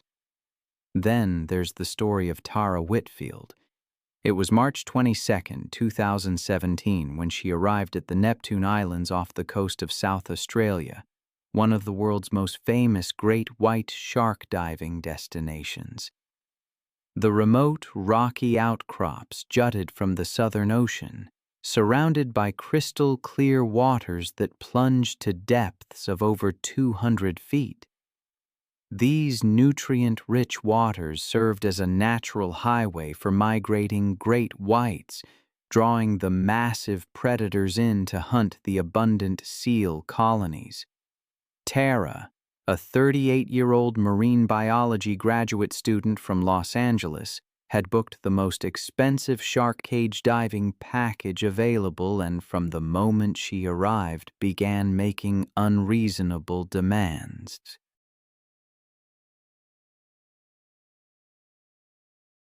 She was known for her entitled attitude, for believing that money could buy her anything. She berated Captain Steve Morrison and marine biologist Dr. Lisa Chen multiple times during the morning briefing. Her boyfriend, Brad Mitchell, watched uncomfortably as Tara screamed at the crew for what she called their pathetic safety restrictions. Captain Morrison, with 18 years of experience operating in these dangerous waters, had certainly dealt with difficult clients before. But Tara's aggressive behavior and complete lack of empathy alarmed him. She repeatedly demanded that the protective cage be removed entirely, claiming she had paid premium prices and deserved unrestricted access to the sharks. When Dr. Lisa Chen attempted to explain the life-threatening dangers, Tara dismissed her as an incompetent employee who was clearly jealous of successful people. Tara had somehow convinced herself that her graduate student status and expensive booking fee entitled her to special treatment. She threatened to destroy the company's reputation online and file lawsuits if the crew didn't provide her with the extreme experience she demanded. Her complete disregard for safety became especially evident when she suggested that crew members should enter the water first to test whether the sharks were dangerous. The waters around Neptune Islands hosted some of the largest great white sharks on Earth, apex predators that had ruled these seas for over 400 million years.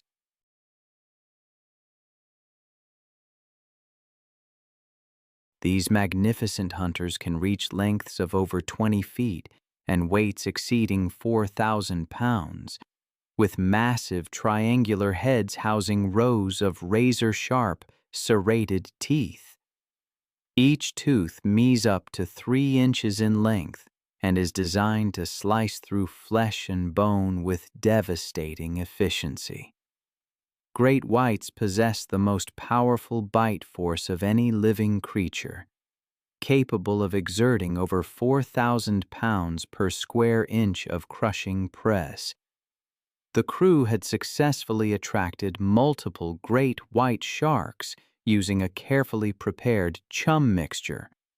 Among the responding predators was a massive 18-foot female estimated to weigh over 4,000 pounds, and she had been feeding aggressively on the bait. The enormous shark displayed classic hunting behaviors, circling the boat with calculated precision while investigating the steel diving cage. Before entering the water, Tara secretly loosened the connections on her diving regulator, planning to create a fake equipment malfunction that would justify exiting the protective cage. She actually believed she was clever enough to manipulate the situation to get the unrestricted shark access she felt entitled to. Once submerged in the protective cage, Tara immediately began signaling fake distress to the surface crew, pointing frantically at her sabotaged regulator. Captain Morrison initiated emergency procedures to bring her to the surface.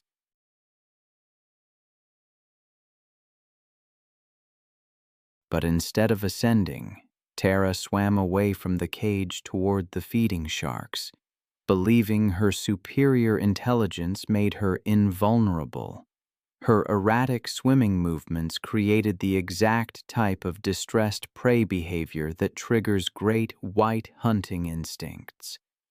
The massive female great white detected Tara's panicked swimming immediately and abandoned the chum bait to investigate this new potential prey. The enormous predator approached from below at speeds exceeding 25 miles per hour. The shark's assault was swift and devastating. Rising from the depths like a living torpedo, the great white struck Tara from below with tremendous force, its massive jaws opening to reveal rows of gleaming serrated teeth. The impact drove Tara upward as the shark's jaws clamped down around her torso with bone-crushing press. The razor-sharp teeth sliced through her wetsuit and deep into her chest and abdomen. The crushing bite force of 4,000 pounds per square inch shattered Tara's rib cage instantly, puncturing both lungs and severing major blood vessels throughout her torso. The shark's powerful jaw muscles continued applying press while its head thrashed violently from side to side, the signature feeding behavior that allows great whites to tear away large chunks of flesh.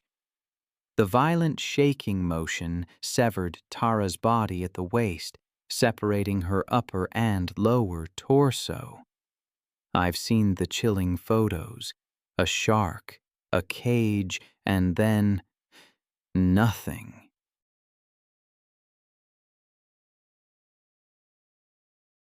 It's a stark reminder that no amount of money or confidence can override the raw power of nature. There was a woman named Tara who believed she could. Her story ended in seconds, a brutal lesson learned too late. Massive blood loss, traumatic shock, the destruction of vital organs. That's what the investigation revealed. It also revealed that she had deliberately sabotaged equipment and violated safety protocols. Afterward, maritime authorities implemented stricter regulations for shark cage diving. The family, mirroring the same sense of entitlement that led to her demise, filed lawsuits against the tour company. Then there's the story of Harold Thompson, a man whose confidence, built over 20 years of dog breeding, ultimately betrayed him.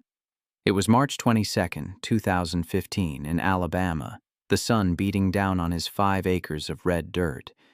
I can almost feel that heat, hear the echoes of barking from the kennels.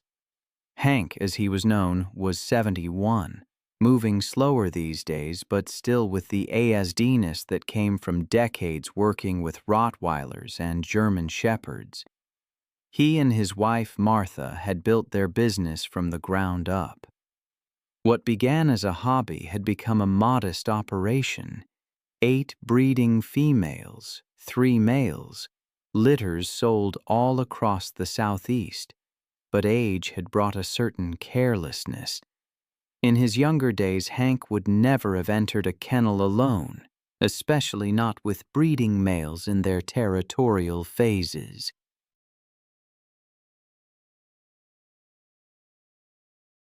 He knew the power of those dogs, the speed of their attacks, but experience had bred overconfidence, a dangerous thing when dealing with animals like Brutus. Brutus was the centerpiece of their operation, a 130-pound Rottweiler, their most sought-after stud. At 4 years old, he was in his prime, his bloodline tracing back to German working dogs. His offspring commanded premium prices from buyers seeking protection animals. But lately, Brutus had been showing increased aggression. A minor injury to his left rear leg had left him limping, irritable. He'd even snapped at Martha when she tried to examine the wound. The veterinarian had prescribed pain medication, but the dog's temperament had only grown more unpredictable. Martha had voiced her concerns about Hank working alone with Brutus, especially with the dog's recent mood changes. But Hank dismissed her worries, stubborn in his belief that his bond with Brutus, whom he'd raised from a puppy, was unbreakable. On that March afternoon, Martha had driven into town for supplies, leaving Hank alone with the dogs. The kennels needed cleaning, water bowls needed filling, work he'd done thousands of times before. Brutus watched from his kennel as Hank approached, his dark eyes tracking every movement with an intensity that should have served as a warning. The dog was panting heavily despite the shade, his injured leg causing him to shift uncomfortably.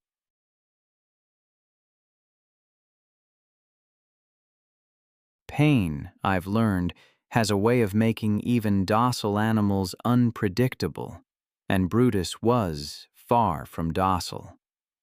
Hank unlocked the kennel gate and stepped inside, bucket in hand, his attention focused on the dirty water bowl in the corner.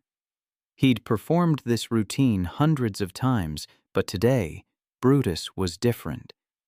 The dog's ears were pinned back, his tail held low, his massive body coiled with tension.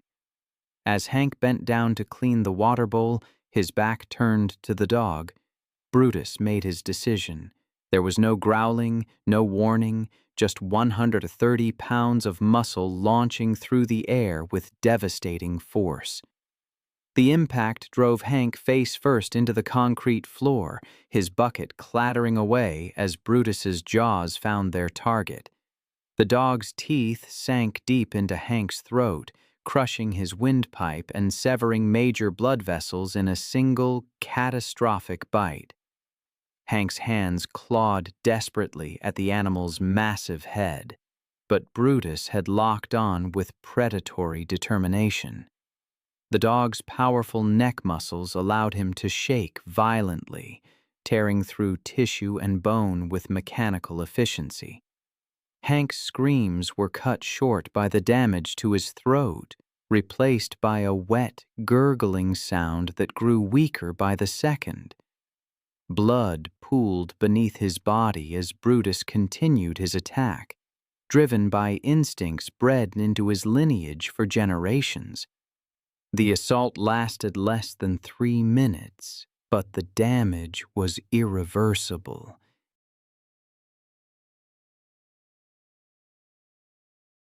When Brutus finally released his grip, Hank lay motionless on the kennel floor, his life ebbing away in the Alabama heat. Martha returned home 2 hours later to find the property strangely quiet. She called out for Hank as she walked toward the kennels, but received no response. When she rounded the corner and saw Brutus standing guard over her husband's body, the full horror became clear. The dog's reaction to Martha's presence was immediate and threatening. He positioned himself between her and Hank's body, his lips pulled back in a snarl. Martha backed away, slowly, dialing 911 from her truck. Sheriff's deputies arrived within 20 minutes, but Brutus refused to allow anyone near Hank's body.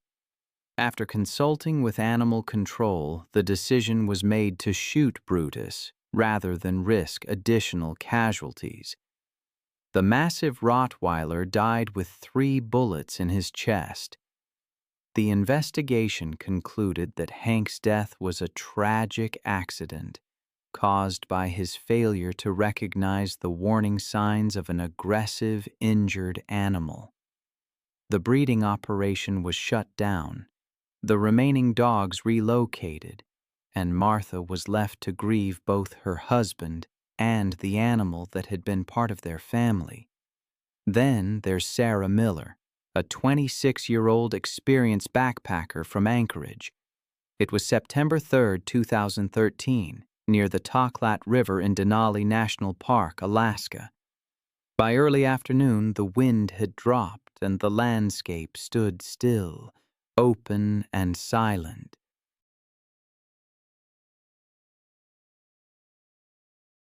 From a distance, it looked calm, a place where nothing could happen quickly. But the quiet there was deceptive. She was known for her me. I've often wondered about the line between respect for nature and a fatal overconfidence. Sarah, a seasoned hiker, ventured into the Denali backcountry, aiming for a 2-day loop near the Tlat River. Her timing was deliberate, set to coincide with the caribou migration, a route frequented by wolves trailing the herds. She wasn't reckless. She carried bear spray, a GPS beacon, and supplies for 2 nights. Solo travel was her norm, documented in hiking blogs. She had all the proper permits for the Denali backcountry zones. Rangers remembered her asking about late-season wolf movements, but she didn't seem worried by reports of increased sightings near the river. To Sarah, the wolves were simply part of the environment, creatures to respect, not fear. These wolves, averaging 70 to 100 pounds, are built for endurance and possess a bite force strong enough to crush bone. Normally, they prey on caribou, hares, and ground squirrels, and rarely bother people. But scarcity or the scent of human food can sometimes pique their curiosity. That week, advisories were posted near trailheads, warning of wolves trailing hikers. Sarah likely saw these warnings, but she didn't change her route. Her confidence was understandable. Statistically, Denali's wolves usually avoid confrontation.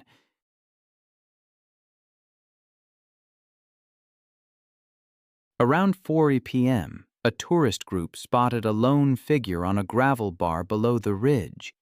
It was Sarah, waving before heading upstream towards her camp. She reached her final GPS coordinate before 4:45 p.m. The last photos on her camera showed the river valley and a small group of wolves following a caribou herd in the distance. Tracks later showed she moved off the gravel bar towards higher ground, probably planning to cut inland. The first sign of trouble appeared about half a mile from her tent. Her GPS recorded erratic movement, rapid looping, then a sudden stop. Investigators pieced together what happened next. The wolves, their original prey now out of sight, had turned towards her. Sarah likely saw them approaching and deployed her bear spray. Residue was found on nearby vegetation, but the wind shifted westward, causing blowback. The spray worked briefly, pushing the wolves back about 20 feet before the scent dissipated. They began to circle again, emboldened. One flank of the group approached from behind, following her retreat up a shallow embankment. Handprints pressed into the soil showed she climbed in haste. Blood marks began at the top of the slope. A wolf likely lunged first, grabbing her backpack or arm. The straps were torn, suggesting a strong pulling force. A second wolf joined, biting her thigh. She fought back, but the spray canister was empty. The wolves coordinated their attack.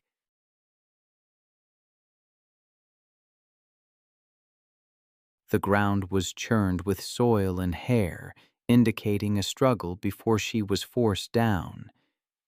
Tissue analysis revealed crushing bites to the neck and shoulder, consistent with a killing grip. Her jacket was shredded, a torn sleeve found 20 feet away, still holding fragments of skin and fabric. Search efforts began that night. The next morning, a helicopter spotted a disturbed patch of gravel near the Tlat Channel. Sarah's body was partially covered by soil and debris, her left arm missing. Her camera confirmed her final photograph was taken just 6 minutes before her estimated time of death. The park temporarily closed backcountry zones along the migration corridor. Genetic sampling identified the wolves as belonging to the Tolat pack. Investigators concluded the attack began as a predatory test that escalated fatally. Because there was no repeated approach or food-seeking behavior, no removals were ordered. Rangers explained the findings to Sarah's parents, who later issued a short statement urging the park not to punish what it protects.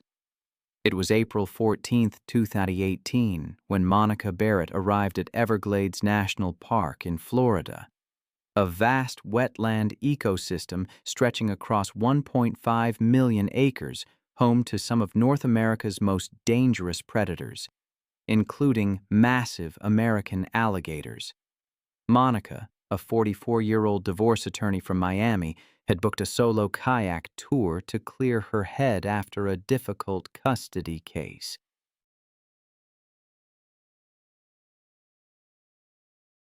She was known for her aggressive courtroom tactics and a confrontational personality. having built her career on intimidation. Her reputation for getting her way through sheer force of will had created, perhaps, a dangerous sense of entitlement.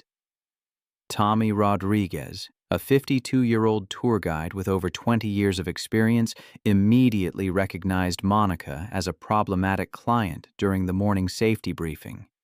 She had interrupted his presentation. "I've seen how nature can turn in an instant. One moment, serene beauty. The next, a brutal struggle for survival. It's a lesson I've learned again and again, poring over accounts from the archives. Sometimes, the most vivid stories are the hardest to read. I remember one case in particular, a woman named Monica.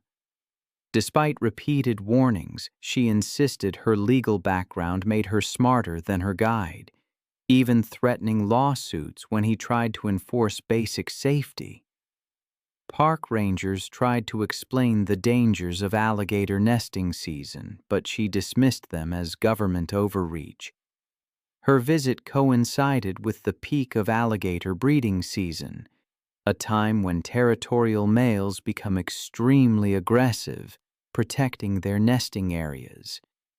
During this period, park officials typically restrict access to certain waterways, posting warning signs throughout the most dangerous zones.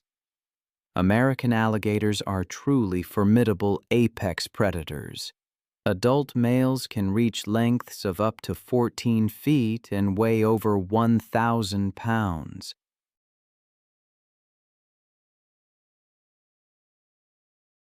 These ancient reptiles possess one of the most powerful bite forces in the animal kingdom, capable of exerting over 3,000 pounds per square inch of crushing press. Their massive jaws contain 74 to 80 razor-sharp teeth, designed for gripping and crushing prey. During the guided tour, the guide, Tommy, repeatedly warned everyone to stay within designated channels because of the active alligator nesting season. The park had posted numerous warning signs around known nesting sites where territorial males were guarding their offspring. Monica became increasingly belligerent, accusing Tommy of limiting her constitutional rights and threatening legal action. Despite his attempts to maintain group cohesion, Monica broke away from the guided tour and paddled her kayak toward a restricted lagoon, clearly marked with multiple warning signs. She was determined to investigate what she thought was interesting wildlife activity, claiming she had every right as a tax-paying citizen to explore any area of the national park. That restricted lagoon served as a primary nesting area for a massive 12-foot bull alligator that had been actively defending his territory for 3 weeks. The 800-pound reptile had established his dominance and had already driven off several smaller males. The presence of Monica's kayak immediately triggered the alligator's most aggressive defensive instincts. The bull alligator detected the vibrations from her paddle strokes within seconds.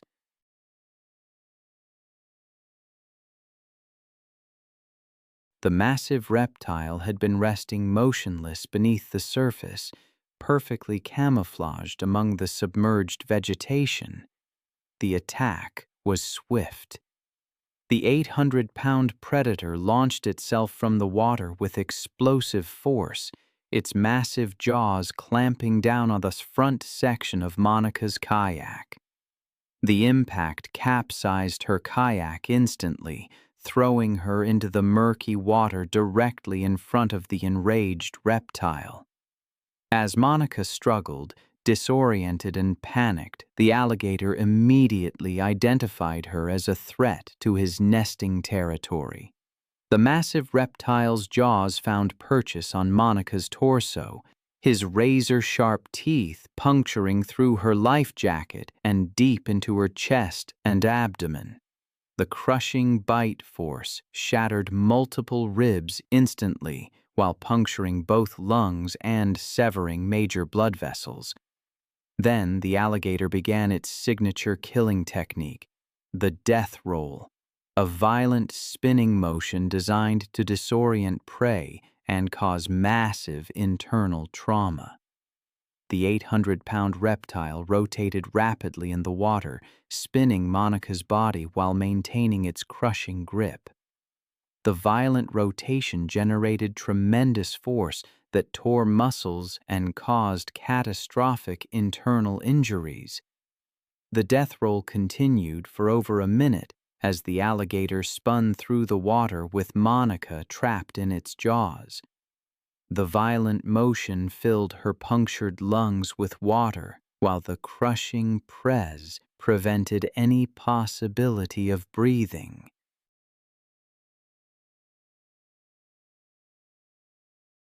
Her shattered ribs were ground against each other, causing additional internal bleeding. The combination of massive internal trauma, drowning, and blood loss proved fatal within minutes. Monica's struggles gradually ceased as the alligator continued its death roll. The massive reptile eventually released her lifeless body, which floated to the surface. Tommy immediately radioed for emergency assistance, but rescue teams were unable to reach the remote lagoon in time. Then, on May 14, 2017, in Great Smoky Mountains National Park, Sarah Johnson, a 29-year-old registered nurse from Atlanta, was enjoying a weekend hiking trip with her fiancé, Tom. They were exploring the park's extensive trail system, taking photos to commemorate their engagement celebration. Sarah had always loved nature photography.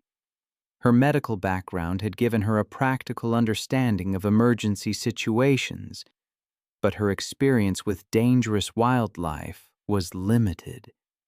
Sarah had been hiking throughout the Southeast for over 5 years, building her confidence and wilderness skills through countless weekend adventures with Tom.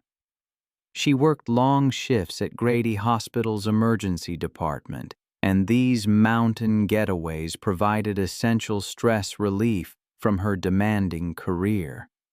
That afternoon, Sarah and Tom were hiking through a remote alpine meadow when they discovered 2 black bear cubs playing in the tall grass, their mother nowhere in sight.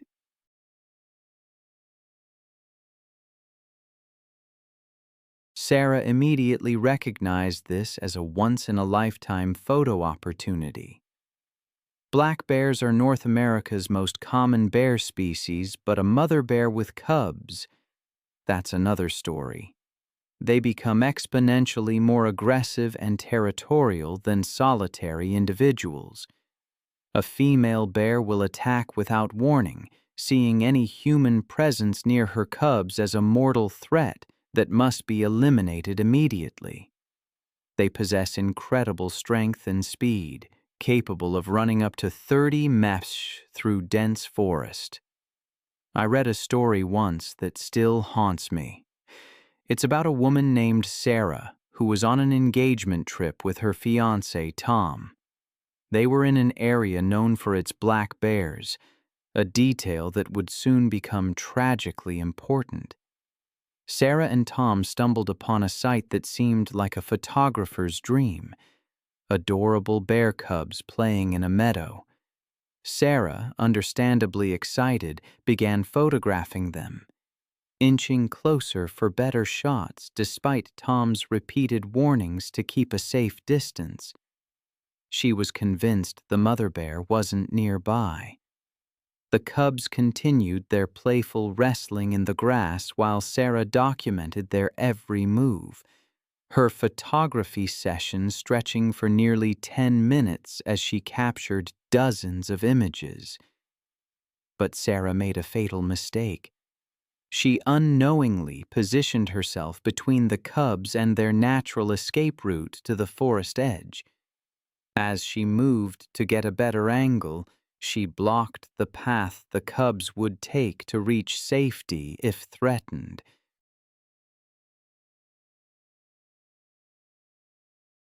This triggered the protective instincts of their mother, who had been watching from the tree line.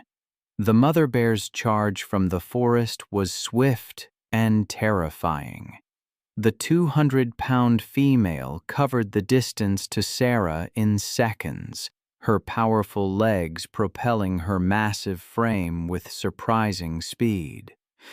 Her territorial fury was focused entirely on eliminating the perceived threat to her cubs. Sarah attempted to retreat when she saw the charging bear, but her foot caught on a fallen log, and she tumbled backward, still clutching her camera. The mother bear reached Sarah before she could regain her footing, striking her with bone-crushing force. Her massive paw connected with Sarah's back, her razor-sharp claws raking across her spine and shoulders, the impact shattering several ribs. Sarah's camera flew from her grip as the bear's enormous weight pinned her to the ground, her attempts to call for help silenced by the crushing press on her chest. The mother bear's powerful jaws clamped down on Sarah's neck, her crushing bite force fracturing vertebrae and severing vital arteries. The bear's protective instincts drove her to continue the assault until she was certain the threat to her cubs had been completely eliminated. Within minutes, Sarah's movement ceased as the mother bear's brutal assault proved fatal. The protective mother remained near Sarah's body for several more minutes, ensuring the threat was neutralized before gathering her cubs and disappearing into the dense forest.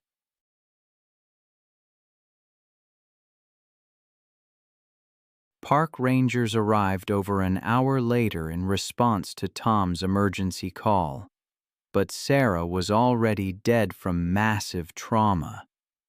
The bear family was tracked but left undisturbed, as wildlife officials determined the mother had been acting within normal protective behavioral patterns when defending her young. Sarah's death devastated the hiking community and prompted enhanced educational programs about wildlife safety and proper distance protocols.